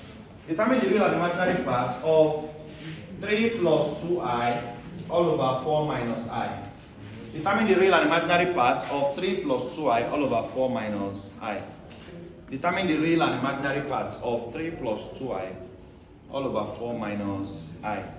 Determine the what? Real and imaginary parts of 3 plus 2i all over 4 minus I.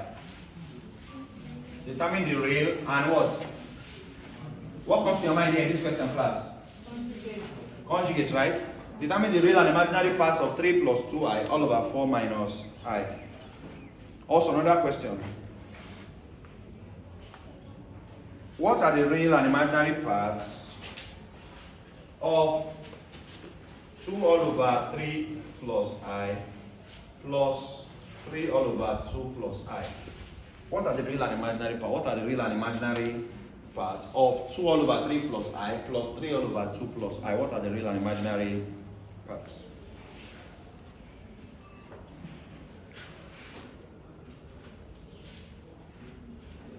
What are the real and imaginary parts of 2 all over 3 plus I plus 3 all over 2 plus I?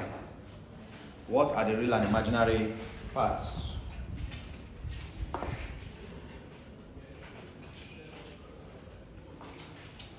I believe this one, multiply both up and down by the conjugate 4 plus I over 4 plus. Multiply both up and down by the conjugate of the denominator. Now we're going to say 3 times 4 you have 12. 3 times I you have 3i. 2i times 4 you have 8.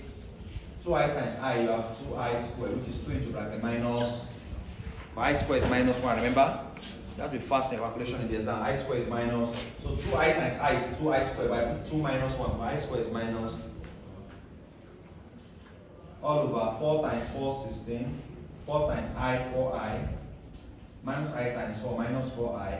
Minus I times plus I, minus I squared, which is minus into bracket minus 1.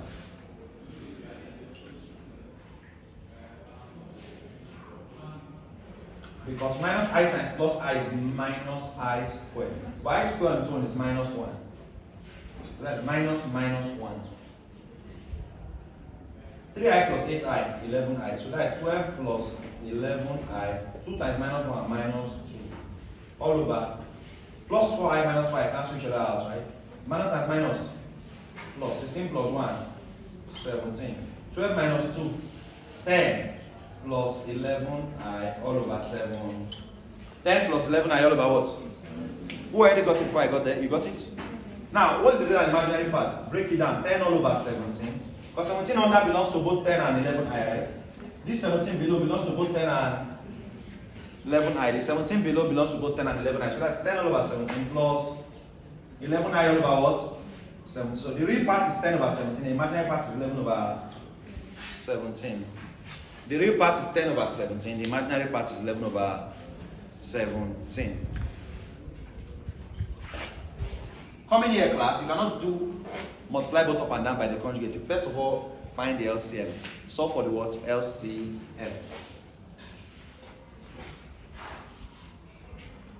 Solve for the LCM here. You are going to have 3i, 2i is 3 plus I, into bracket 2 plus 3 plus I into bracket 2 plus. Now 3 plus I multiplied divided by this will give you 2 into bracket this, right? 2 into bracket 2 plus I plus 3 into bracket 3 plus I. We just found the LCM. 3 plus I, 2 plus I divided by 3 plus I. 3 plus I cancels 3 plus I, right?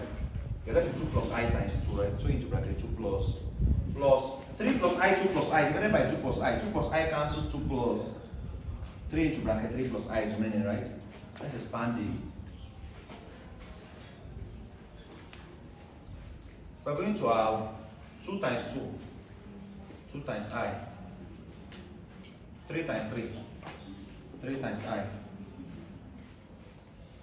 all over 3 times 2, 3 times I times 2, I times I minus, I times I is I squared, which is minus, don't need to waste time in exam as quickly as possible. 4 plus 9, 13, 2I plus 3I, all over 6 minus 1, 5, 3I plus 2I, 5 plus 5I. So 13 plus 5I, all over 5 plus 5I. You're not done.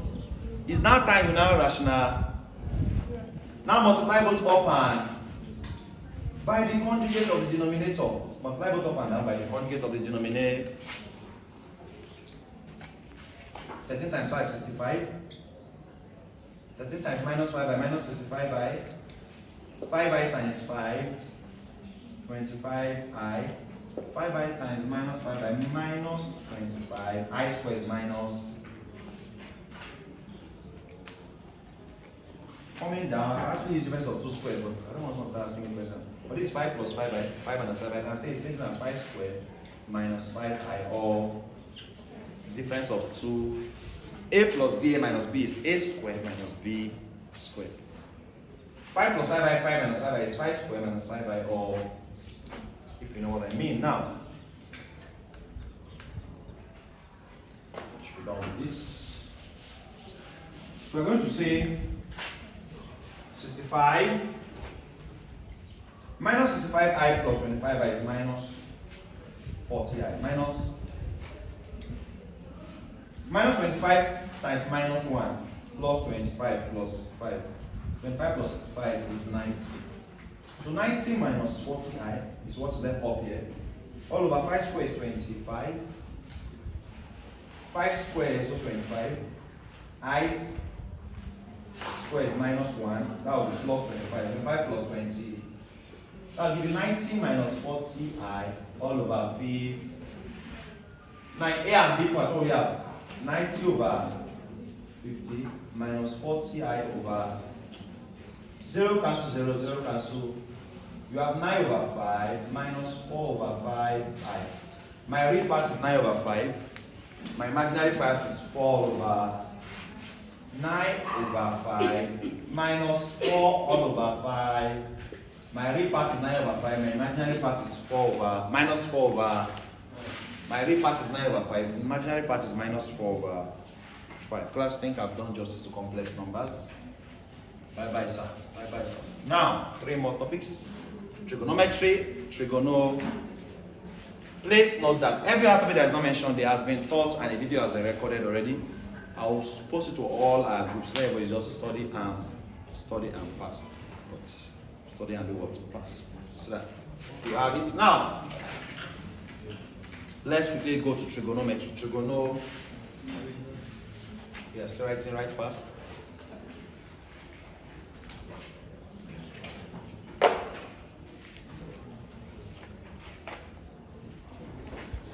Right fast, right fast.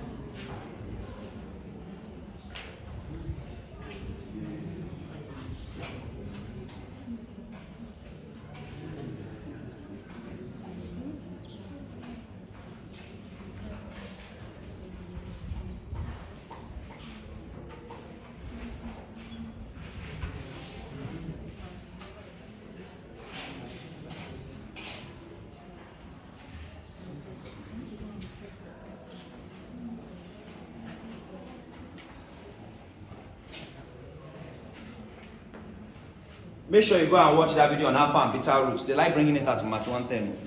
Quadratic equation. I taught that class very well. I remember I used new lecture here. The video is still on the name of the video is alpha and beta. I even search it. Alpha and beta roots of a quadratic equation. It's there. Also go and watch the video on binomial theorem. The day I taught binomial theorem, and that's the name of the video. If you search my YouTube page, Just search binomial theorem to come out. Go to Success Academic TV, then binomial, watch it. I taught it that one at PS. I can remember the example. I taught it, and the video is there on my YouTube channel. I taught that one at PS or here. So that day they now moved us. We now moved there. We're moving that day. I have 3 classes that day. We moved to that small class. But I recorded everything. I joined them. What is this? What's smelling? Burnt nonsense.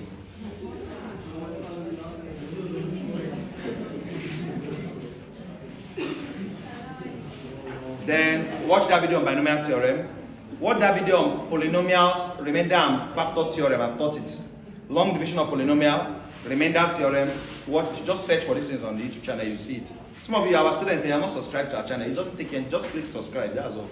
It's not as if it's paying or anything, but you are used to watch our videos, but you are not subscribed like you just click subscribe, that's all. Just go to my channel and click subscribe, that's. But you used to watch the video. Anytime I post links, you go and watch, but you forget to subscribe, you just come back like that. Or TikTok will carry you, one TikTok video will just pop up and you forget yourself. Eh? Just click subscribe. Click what? Subscribe. Now, click subscribe. So watch all those videos. This video on polynomial, the video on alpha and beta roots, the video on binomial theorem, the video on AP and GP. There's video on relational function there. The relational function video is not on its own. It's part of that binomial, I think. There was a day I taught that binomial, I taught AP and GP, then I entered relational function. Yes, that was the binomial video is one that contains AP and GP too. So there's no AP and GP on its own. That day I taught 3 topics that day. Binomial theorem, AP and GP. I was wearing a green bluish shirt on the video. You see that, you know, in the right video. And AP and GP and relation and function. You see that video. Then alpha and beta roots, I was in new lecture here when I taught it. I think I was wearing a black shirt that day. So if you go to the video, so everything, there's evidence that I've taught these topics. So please, settle down and watch it, because it's just me, still me teaching. It's just you seeing me. I'm sitting and teaching. You have advantage now. You can rewind it if you don't understand. Rewind it and watch again. Go back forward, watch again. Pause it. Take examples for yourself. Go back, check what you did. You have more time to come again for yourself.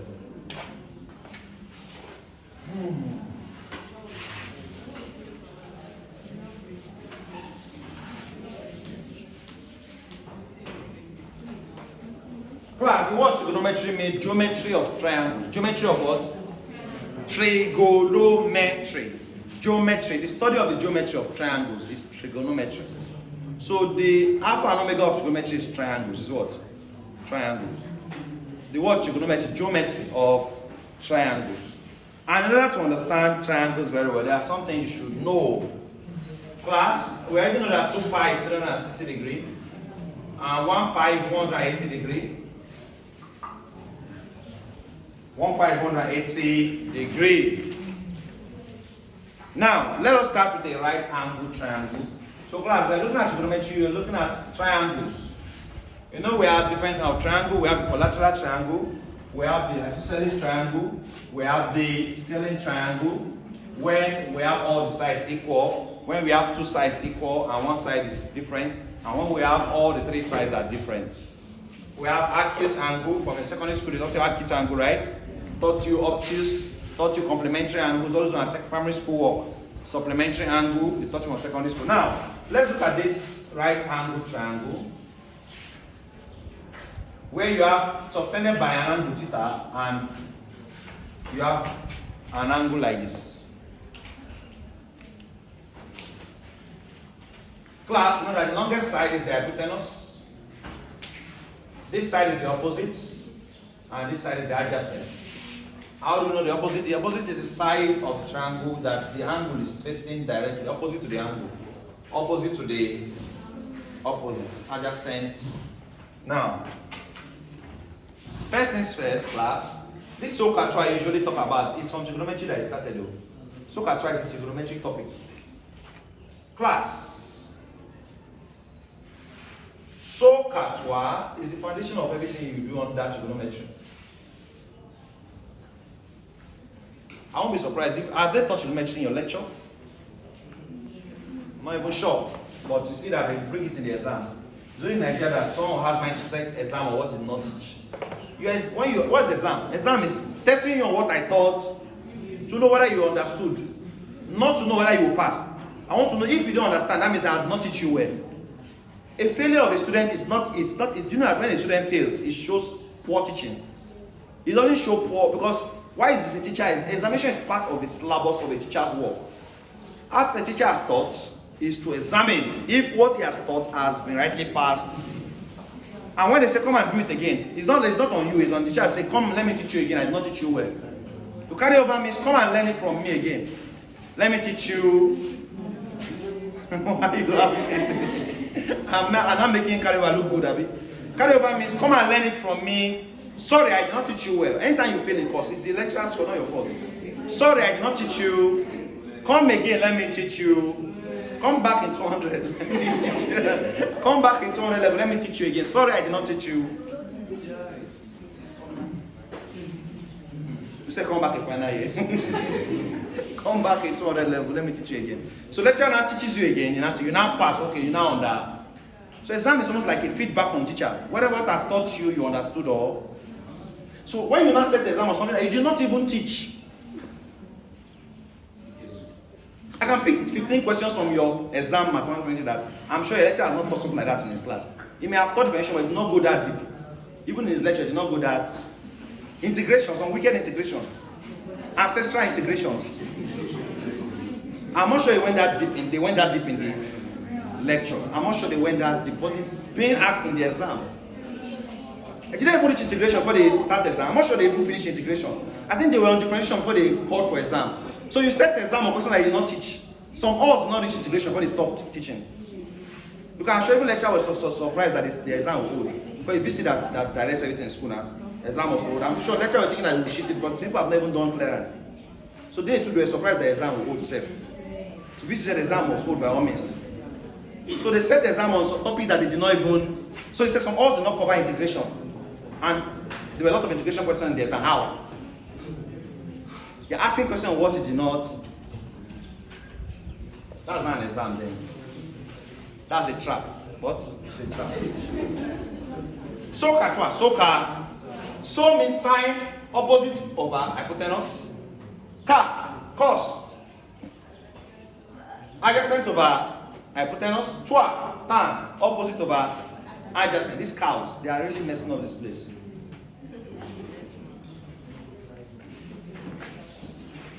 So is sine theta equals to opposite over hypotenuse.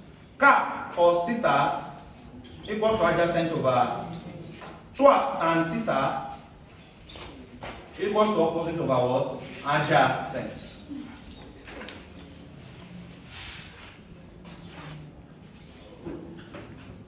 But class, apart from SOHCAHTOA, which you know, which is S is sine, C is cos, T is tan, we have another 3 trigonometric functions that you should be familiar with. Those are those that should change in dimension. Like sense, how they change cosec, all those things. They are there now. Class, the inverse of sine theta is cosec. Theta is cosec. The inverse of cos theta is sec theta. And the inverse of tan theta is cot theta. So if sine theta is opposite to hypotenuse, what will be cosec theta? Hypotenuse over oppo. Thank you, good. If cos theta is adjacent to hypotenuse, what will be sec theta? Hypotenuse over adja. And if tan theta is opposite to adjacent, what will be cos theta? Adjacent over opposite.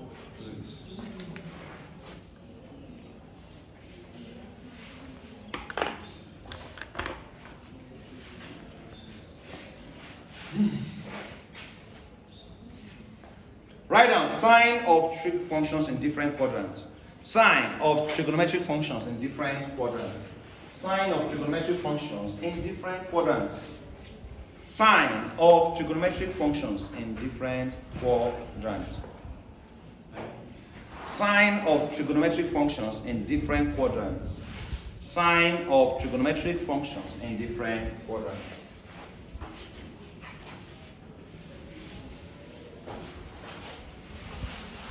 Sine of trigonometric functions in different what?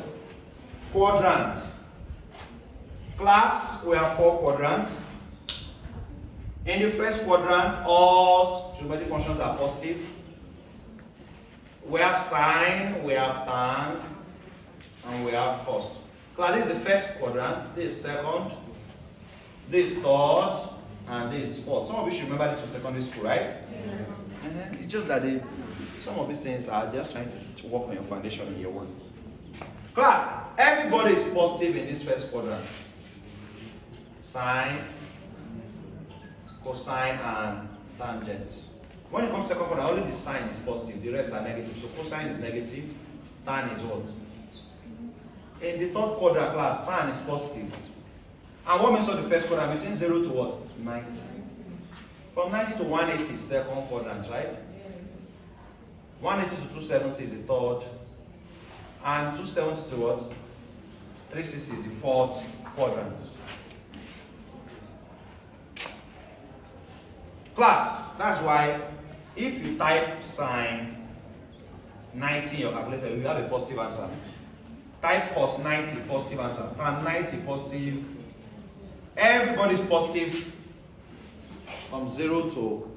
But as soon as you go above 90 and above, if you type sine 120, you still have positive because sine is positive in the second quadrant. But if you type cos 120, you have a negative answer. Type tan 120, you have a negative because cos and tan are negative here.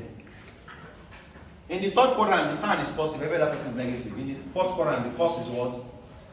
Positive, every other person is what? Negative. These are signs of trigonometric what? Functions in the quadrant. The next one, look at sine rule. The sine rule. Quickly. Look at the sine rule, look at the cosine rule.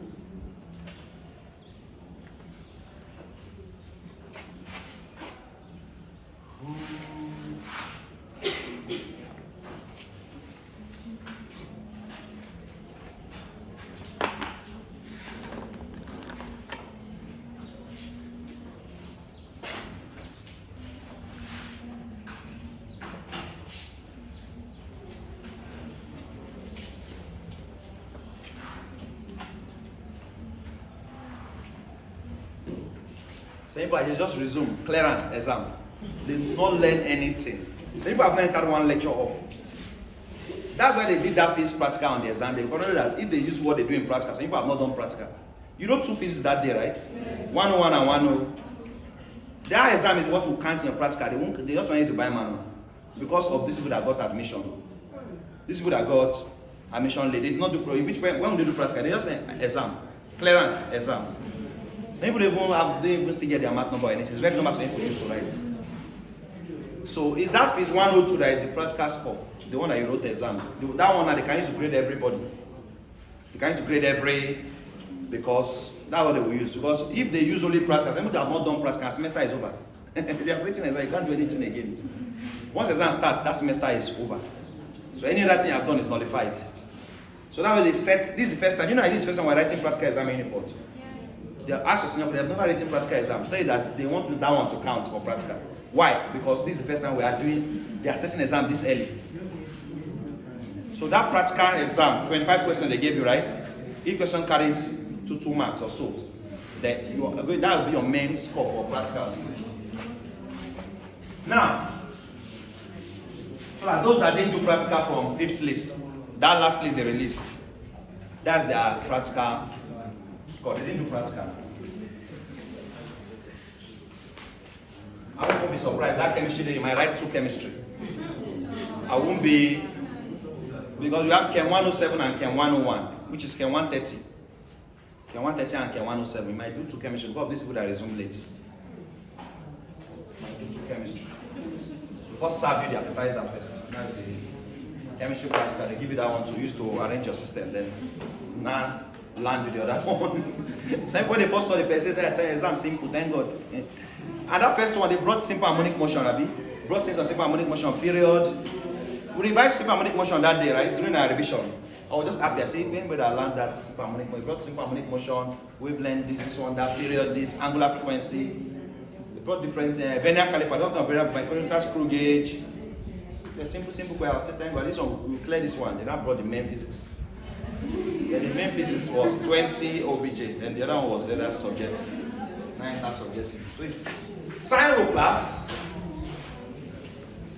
Sine rule, sine rule.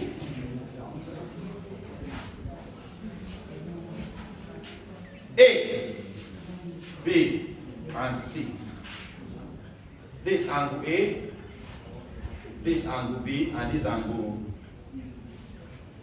Angle C, this side C. Angle A, this side A. Angle B, this side B.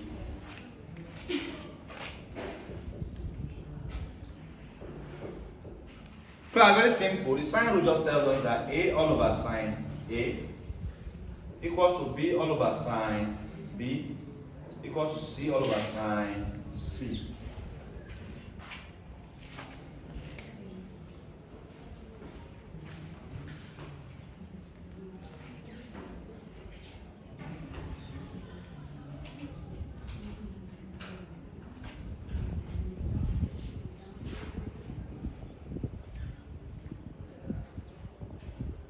Class, now the cosine rule is a modification.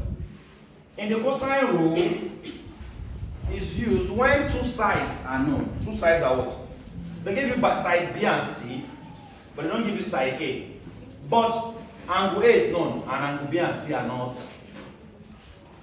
You use the cosine rule. In the cosine rule, two sides, they give you side B and side C and give you angle A. They do not give you side A. So side A is omitted. The side they did not give you, they gave you the angle. The two sides they gave you, they did not give you the angles. Side angle C is not known, angle B is not, but side B and C are known. Now side A is not known, but angle A is. And the cosine rule now tells us that this side A we are looking for, we don't know, right? A squared will be equal to what? B squared plus C squared minus 2BC cos A. Cos what? Cos angle A. A squared equals to B squared plus C squared minus 2BC cos angle A.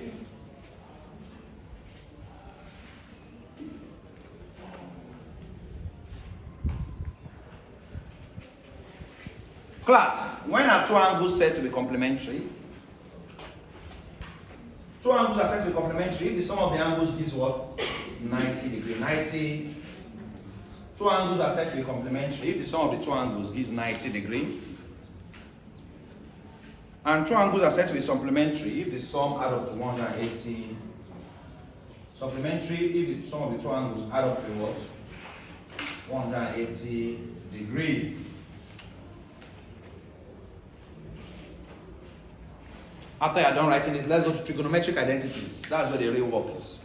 Trigonometric identities. Trigonometric identities. All that time I used to do differentiation, I would change this guy to this. I said, how do you know? Change, you understand? Sin square theta plus theta is 1. Sin 2 theta is equal to what? 2 sin theta plus theta. All those rules. Trigonometric identities. Trigonometric identities. Trigonometric what? Identities. Trigonometric identities.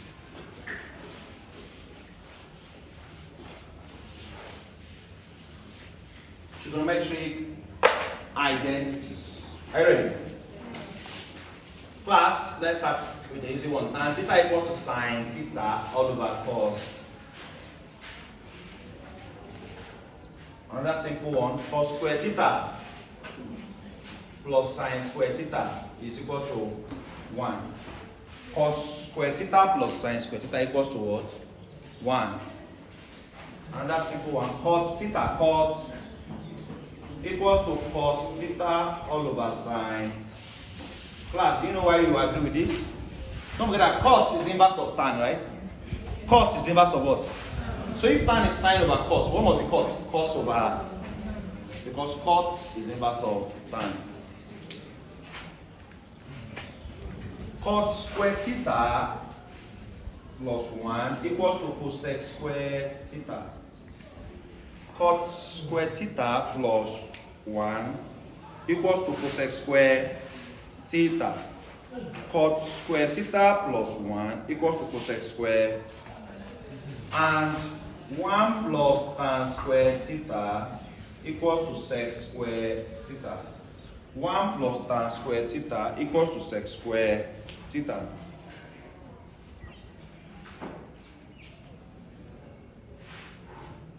Now let's look at compound angle identities. Compound angle identities. Compound angle identities. Compound angle what? Identities. Class, sine A plus B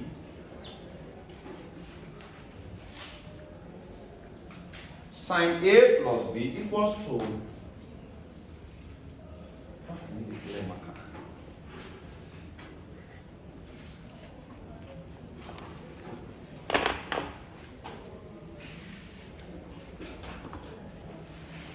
sine A plus B equals to sine A cos B plus cos A sine B. Sine A plus B, sine open bracket A plus B close bracket. Are you there? Sine open bracket A plus B close equals to sine A cos B plus cos A sine B plus cos A sine B. Now sine A minus B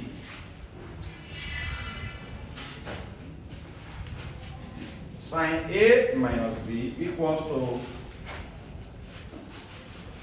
sine A cos B minus cos A sine B. Sine A minus B equals what? Sine A cos B minus cos A sine B.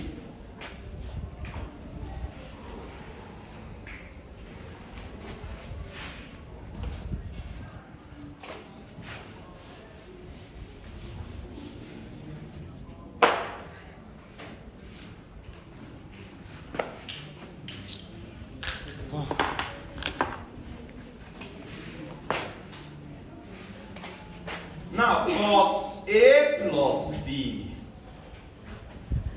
equals to cos A cos B minus sine A sine B.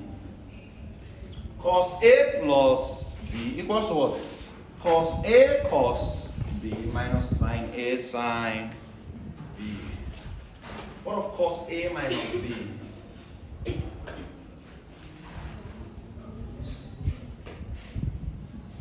Cos A cos B plus sine A sine B. Now let's do the tan. Tan A plus B equals to tan A plus tan B all over 1 minus tan A tan B.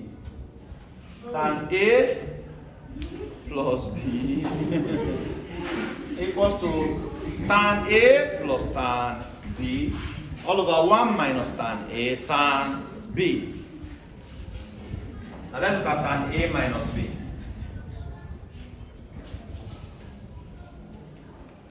Tan A minus B equals to tan A minus tan B.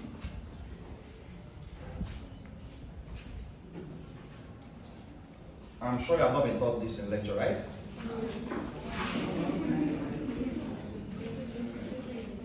Tan A minus tan B all over 1 plus tan A tan B.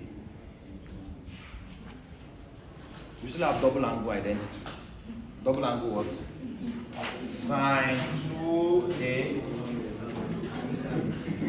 What? Why equals to 2 sine A cos A.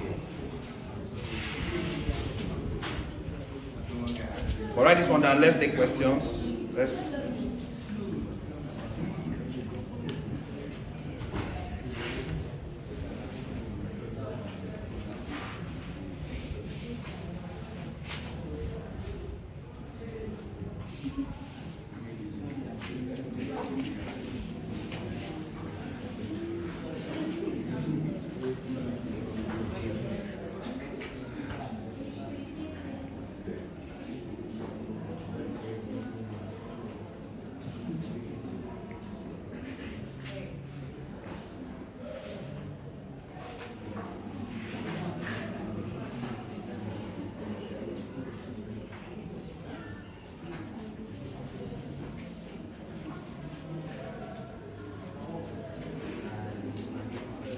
fake markers they are selling these days.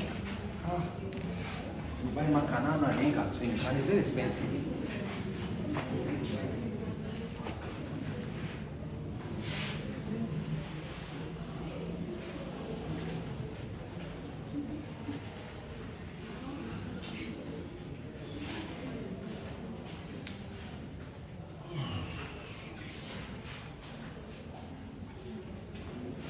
Class, there are some common angles that can be represented in short form. Class, if someone asks you some angles and they're asking you to express this trigonometric angle in a short form, follow me. There are some common angles you should know. Class, this is an equilateral triangle in which each angle, total sum of angle in this angle is 180 degrees. And class, if this angle is equilateral, that means all the sides are equal. Also means that all the angles are equal. If you notice all the sides, let's call this 2, 2, 2. So all the sides are 2 units. And all the angles are 60, 60. So 60 times 3 will give you what? 180 degrees. Class, if you divide this angle into 2 at the midpoint here, this will be, divide this 60 by 2, what? 30. There. Now, collect 1/2 of this side. Divide this side by 2. If this was 2 units, this will be 1. This is 1, 1. Now let me collect this side. This is this side I collected. If I collect this side, this is 60 degrees this side. This is 30 degrees. I cut this guy into 2, 30, 30, right? This is 30 degrees. This is 60 degrees. This is 1. This side is still 2, right? I'm looking for this side. I don't know what this side is. Let's call it X. Now this is my hypotenuse. This is my what? This is my, and this is my adjacent.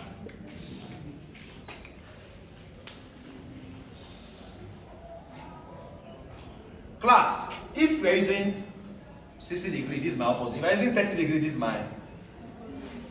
But let's use 60 degrees first. So class, sine 60 degrees is opposite. What's my opposite? But before I find sine 60 degrees, let me find the value of x. This is 2, this is 1, right? Let me find x. Class, hypotenuse square, particular story tells us that the hypotenuse square, 2 square, equals to sum of the square of the other two sides. That's 1 square plus x. I want to get the value of x. Follow me.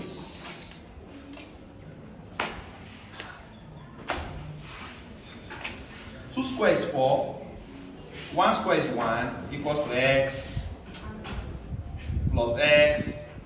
2 square 4 equals to 1 square 1 plus, bring 1 to this side, 4 minus 1 equals to x. 4 minus 1, 3 equals to x. I find square root of both sides. So the x is root 3, right? So this side is root. This side is what?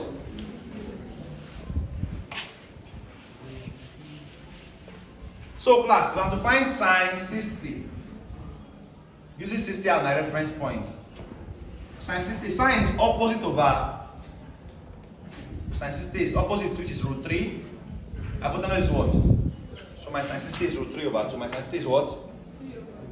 See, they say express sine 60 in sod. If you type sine 60 over it might give you decimal. Now, if you have cos 60, cos 60 will be adjacent. Which is my adjacent? All over hypotenuse 2. Cos 60 is adjacent over hypotenuse. That's adjacent is 1, hypotenuse 2, 1 over 2. Now tan 60 is opposite over what? Adjacent. Opposite over what? That's root 3 all over 1, which is root.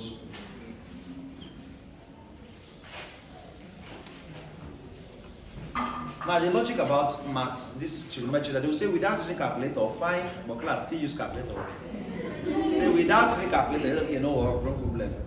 They say without using calculator, they say no, bring out your calculator. Don't follow instruction. Without using calculator, find the value of sine 60, bring out your calculator. So okay, I understand, no problem. Bring it out. Now this is for 60, if 60 degrees is the focus. Let's focus on 30 degrees. What would have been the values if 30 degrees was the focus? If 30 degrees was the focus, this will be my opposite. This will be my what? And this other side will now be my what? Adjacent. This is still root 3 though, but this is adjacent. So let us find the value of sine 30, cos 30, and tan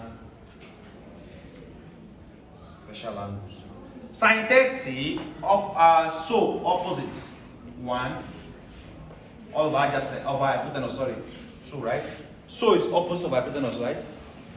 Cos 30 adjacent over hypotenuse, adjacent, root 3, all over hypotenuse, 2. Tan 30, opposite over adjacent, that is 1 over what? Root 3. So why tan 60 is root 3, tan 30 is 1 over root 3. Tan 30 is 1 over what?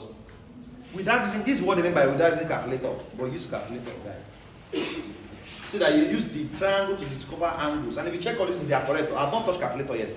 If you type 60, some of the calculator will give you root 3 over 2 if your calculator is well set. If it's not well set, it might give you in decimal. So 60 should give you a 0.8660. But if you type square root of 3 and divide it by 2, you still have 0.660. Because square root of 3 will give you 1.732.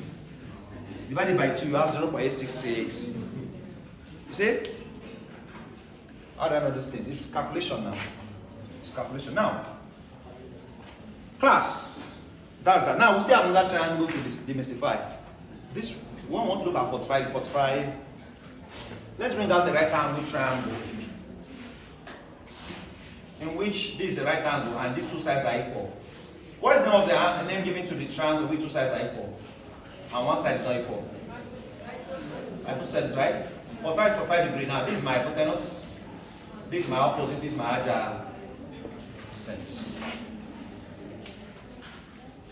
What I want to derive at is this, that the value of sine 45 tan 45 are the same. Sine 45 and tan 45 are what? If you punch your calculator, you have 0.7071, which is, sine 45 is actually 1 over root 2. Sine and cos 45. And 1 over root 2 is something as what? If you want to factorize the denominator, root 2 over 2, right? Root 2 all over 2, you factorize the denominator. Tan 45, if you press tan 45, you should have infinity. Is it tan or tan 90? Check. Tan 45 is tan 45. 1, sorry, 1, it's not infinity, it's tan 90. That tan 90 should be math error. Tan 90 is math error? Yeah. Okay, it's tan 90. Tan 45 is 1. Tan 45 is what? 1. So sine 45 is 1 over root 2 or root 2 over root 3 if you rationalize the denominator. Root 2 over 2. Class, sine 45 and cos 45 have the same value. Sine 45 and cos 45 are the same. I feel like we've been talking too much. Let's take some questions now. Let's take some questions.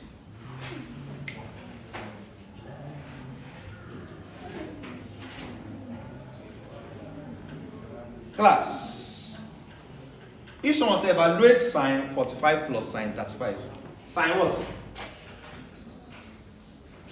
Plus sine 30.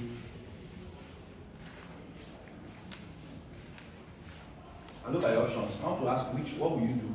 If you use calculator, how will you do it? Root 2 over 2. Put your answer in solved. B, root 2. C, 1. D, 2 root 3. Evaluate sine 45 plus sine 40. What will you do? Eh? Sine 45 plus sine 35. What's first sine 45? No, it will not give you. Claire, what I would just advise you to do is this. In the exams, find the value of sine 45 and sine 35. You can look and add it together. The answer you get, find which of them of this option tallies with it. Check which of the options tallies with sine 45 plus sine 35.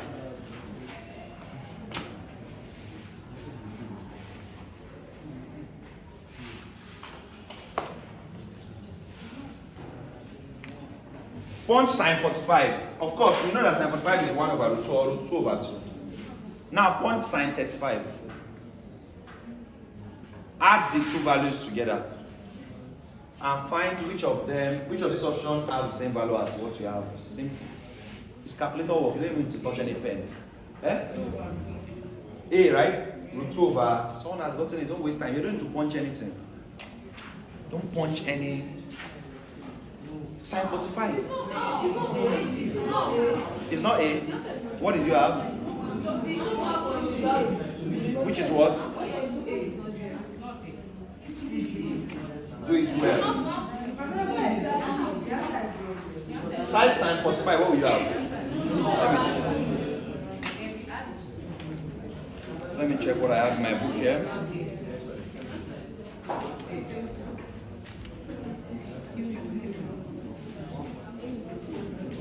It should be B root 2. Oh, class. They made a mistake. They wanted to say sine 45 plus sine 45. They wanted to say sine 45 plus sine. That's why this, if you look at the option, you see where they, when they are solving it, they said, what's question 27? Sine 45 plus sine 45, root 2 over 2 plus root 2 over 2. Which gave them root 2. You get them what? Root 2. Class, it's sine 45 plus 45, not sine 45 plus sine 35. Sine 45 plus sine 40. That's why your answer was not in the option. Look at this. They said without using tables, evaluate sine 75.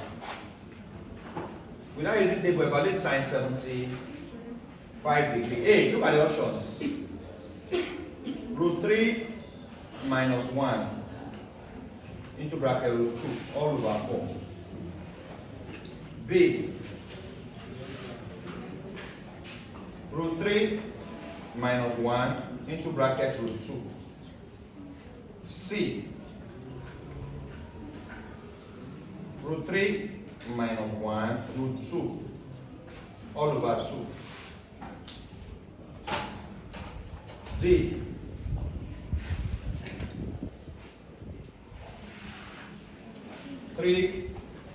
Root 3 plus 1.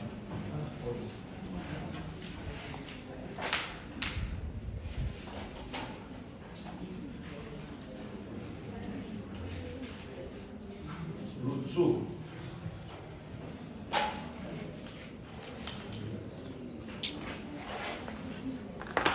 Perfect things they are producing these days. I'm just tired.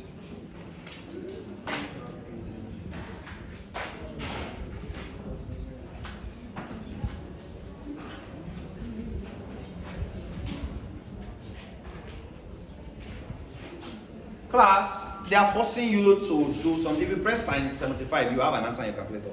But is it showing this form? Is anybody's calculator showing this form?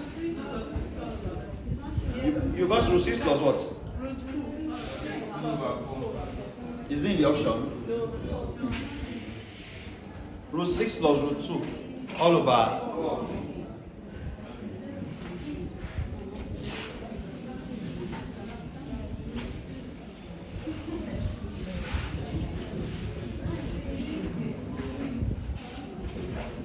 You have root 6 plus like this.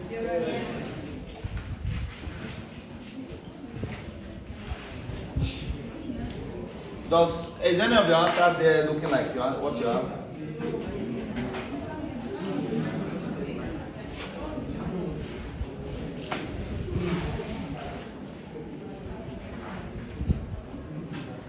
Class, sine 75 can be broken up into sine 45 plus 30. 45 plus 30 is 70. 45 plus 30 is what? And we're not going to use, they want to force you by all means to use this formula. Sine A plus B, sine A plus what? So A is 45, B is 30.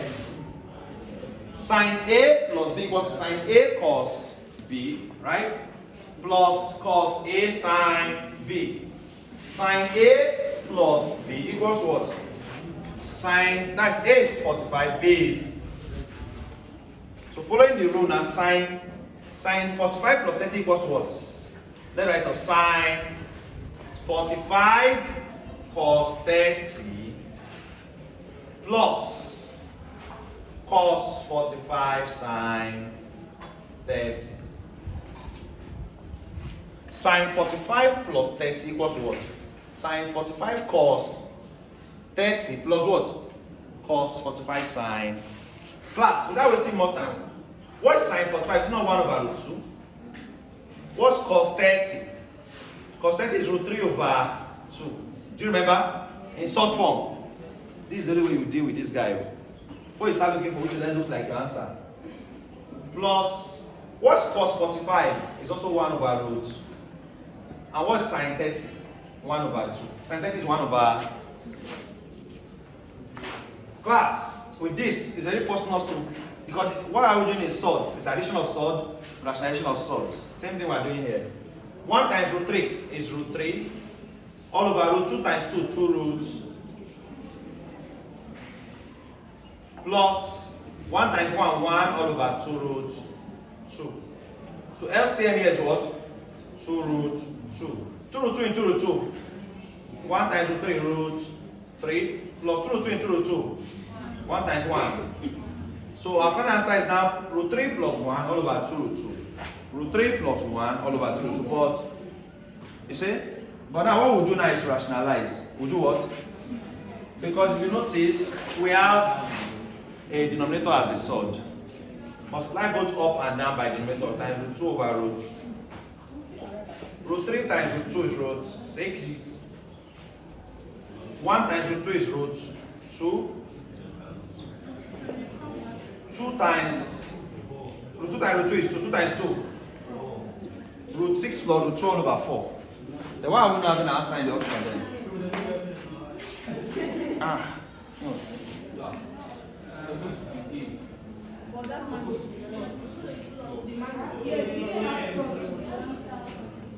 If A has plus to be the answer. Let me check. Why are you making mistake like this?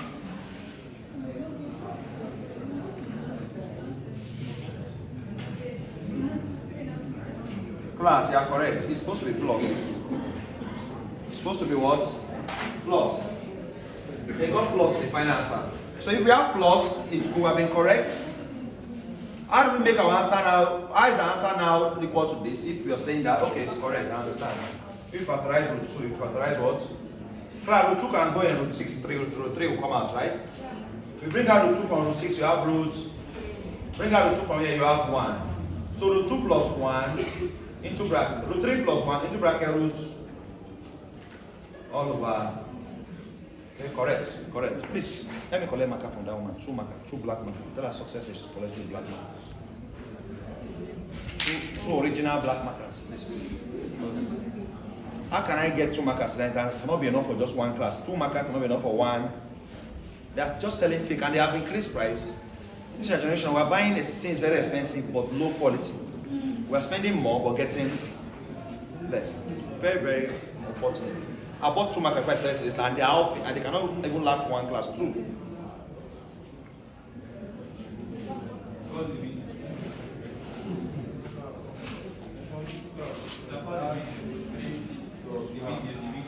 Okay. If tan theta equals to 3 over 4 and theta is acute, find the values of tan 2 theta. If tan theta is 3 over 4 and theta is what? Acute. Find the values of tan 2 theta. If tan theta equals to 3 over 4 and theta is what? Acute means what, class? It's less than 90 degrees, right? If tan theta equals to 3 over 4 and theta is what? Acute. Find the value of tan 2 theta. Are you there? Another question. Without, okay, let me give you option. Because the option helps us to put in, know how the answer should come out. Option A. See new marker class. Option A. 24 over 7. Option B. 12 over 233. Option C. Minus 336 over 527. Option D. Minus 223 over 129.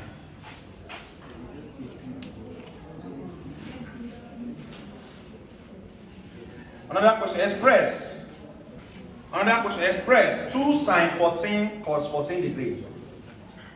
Express 2 sine 14 degree cos 14 degree as a single trigonometric ratio. Express 2 sine 14 degree cos 14 degree as a single trigonometric ratio without using tables or calculator. Express 2 sine 14 degree cos 14 degree as a single trigonometric ratio without using tables or calculator. Option A, sine 7 degree. Option B, sine 14 degree. Option C, 2 sine 14 degree. Option D, sine 28 degree.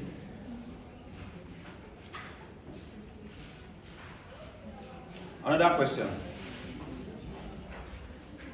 Without using tables or calculator, express cos square 26 degree minus sine square 26 degree as a single trigonometric ratio.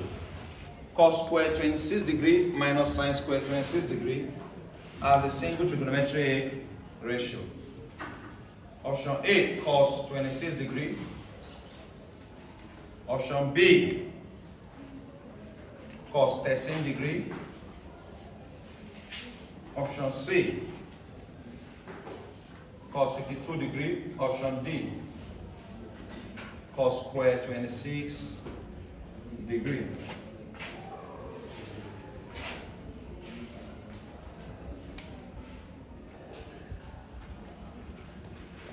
One minus cos 2a all over sine 2a equals to A cosec 2a,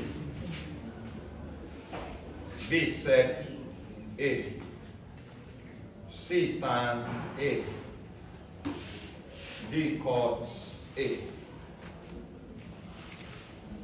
Go ahead. I want to see you use the rules I'm giving you to solve those questions. Okay, now let's do the correction for the classworks we gave. According to the classwork, I think this is very obvious. The answer should be D here. Class, anytime you have 2 sine, the angle here and the cosine also are the same 14, 14. Class, this is the rule we are going to use. 2 sine theta cos theta. When theta and cos and sine have the same value of theta, the answer is sine 2 of the theta. So that's sine 2 times whatever the angle is.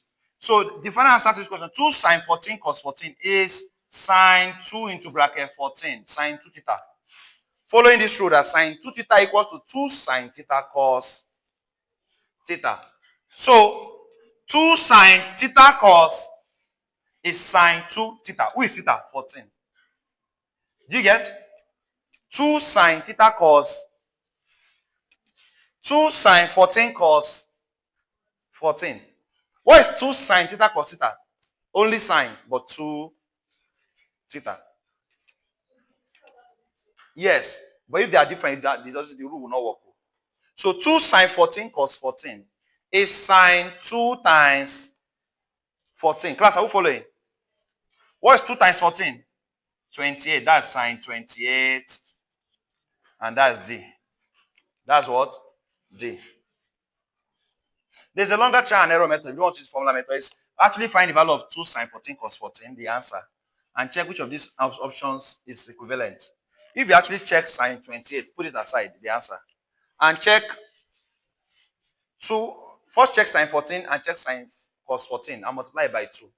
You're going to have the same value as sine 28 because the rule in trigonometry. Now, to the next one.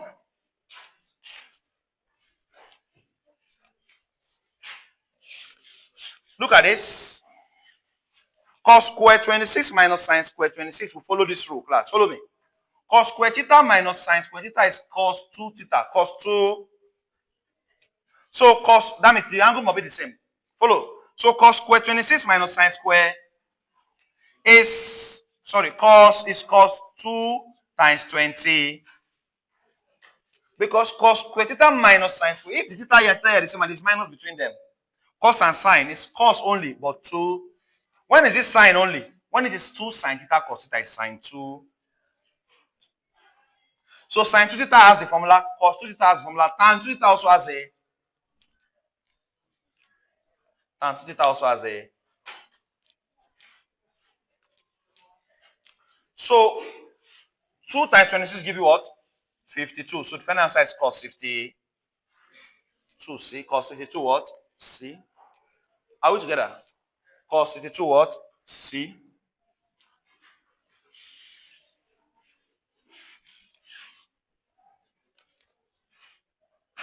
Where is that question they asked tan 2 theta something? What they say we should find there?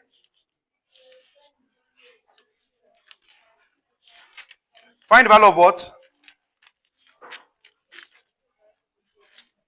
Please help me now.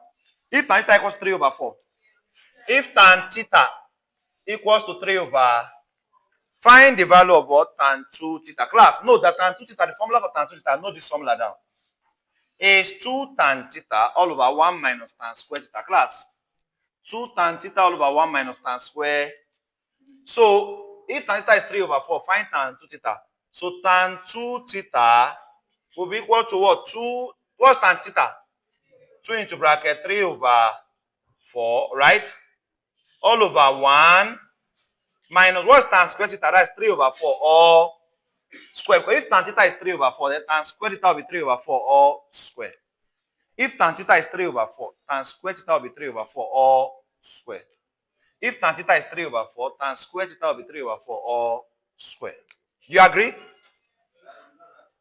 If tan theta is 3 over 4, they say we should find tan 2 theta. Find tan 2. If tan theta is 3 over 4, find tan 2 theta. And I'm telling you that tan 2 theta, this is the formula for tan 2 theta. Tan 2 theta is 2 tan theta all over 1 minus tan square. 2 tan, but who is tan theta? 3 over. So that's 2 times 3 over all over 1 minus tan square theta. That's 1 minus 3 over 4 all square. What is tan square theta? That's 3 over 4 all square. But if tan theta is 3 over 4, then tan square theta will be 3 over 4 all square. 2 times 3, 6, 2 here 1, 2 here 2. So this 3 over 2, 3 over all over 1 minus 3 square, 9, 4 square. Because this square affects both 3 and, what's 1 minus 9 over 16? LCM is 16. 16 minus 9. That's 7 over. So we're left with 3 over 2 all over 7 over 16, which is 3 over 2 divided by 7 over 16. Do you agree? Because this means divided by, right? When you multiply, that's 3 over 2 times 16 over 2 here 1, 2 here 8. 3 times 8. 24 over 7. Do we have it in the option? 8, 24 over 7. 8, 24 over 7. So the answer to this question lies in you knowing that tan 2 theta is something as what? 2 tan theta all over 1 minus tan square. Tan 2 theta equals to 2 tan theta all over 1 minus tan square theta.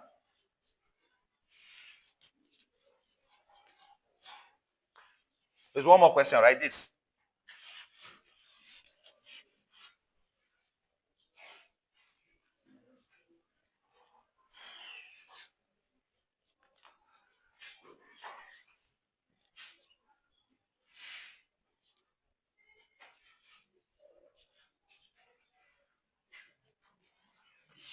Class, 1 is sine square theta plus cos square theta is 1. Don't forget. So I can replace this 1 with sine theta plus cos theta minus cos 2 theta is cos square theta minus sine square.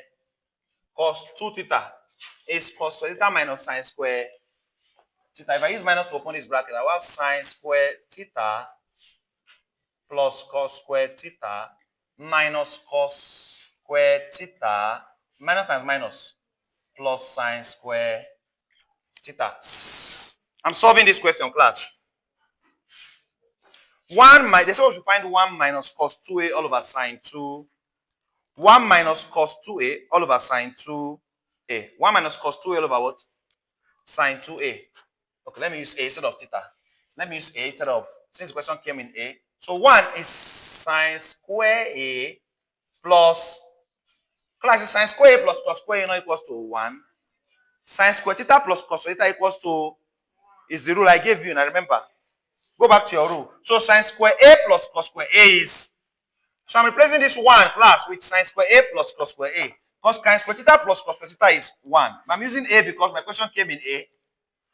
So sine square A plus cos square A, I replaced 1 with what? Sine square A plus cos square A minus cos 2A. But which is cos 2A? Cos 2A is cos 2 theta is cos square theta minus sine square.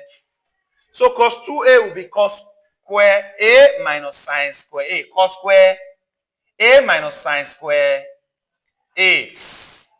People are not following. After this topic, I will stop. People are not following again. All over sine 2A. Who is sine 2A? 2 sine A cos A. 2 sine A cos. Because the question says 1 minus cos 2A all over sine 2A. Who is sine 2 theta? 2 sine theta cos. It's like I'm just talking to myself. Sine 2 theta is 2 sine theta cos. So sine 2A is 2 sine A cos A. Sine 2 theta is 2 sine theta cos. But the question came in A, so sine 2A will be what?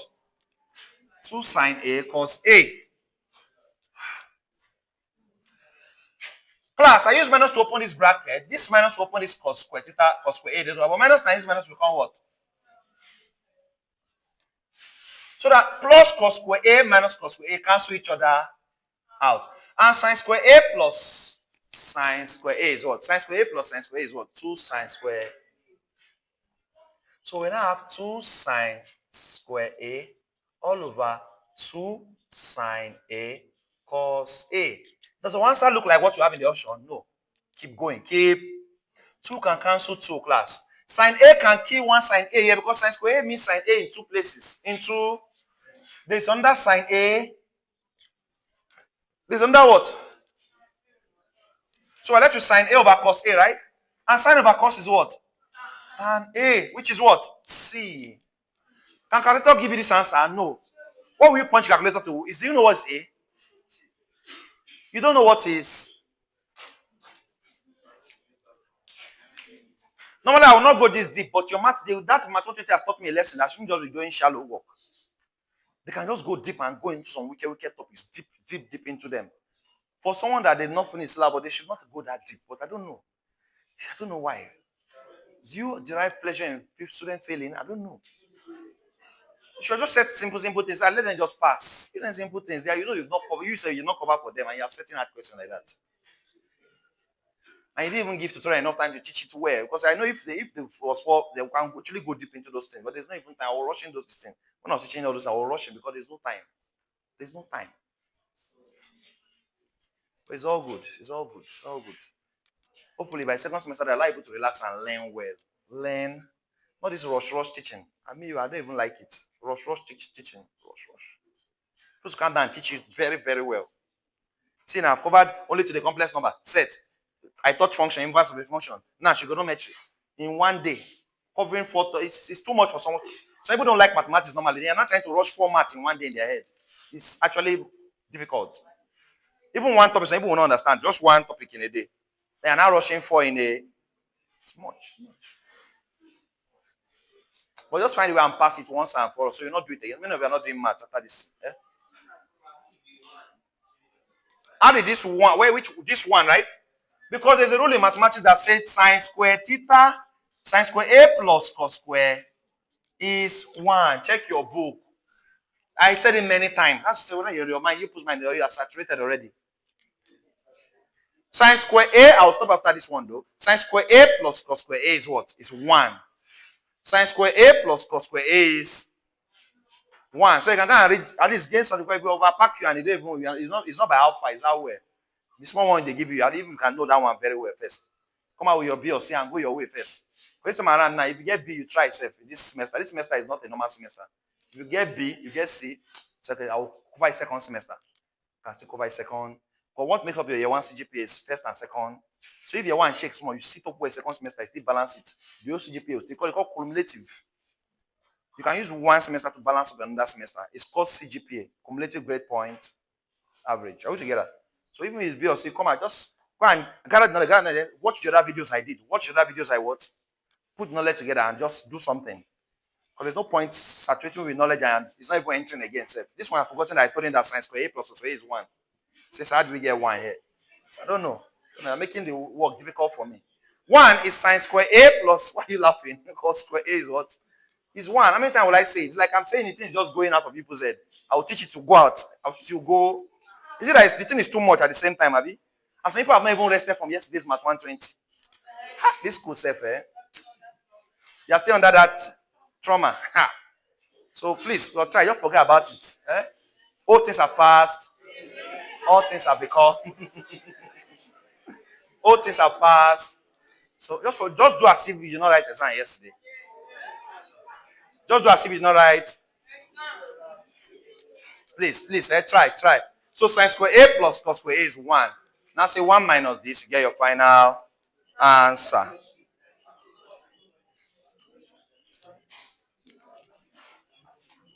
Class, I'll stop here for today. Started this class by 11. This is almost 3. Please use the one I've taught you.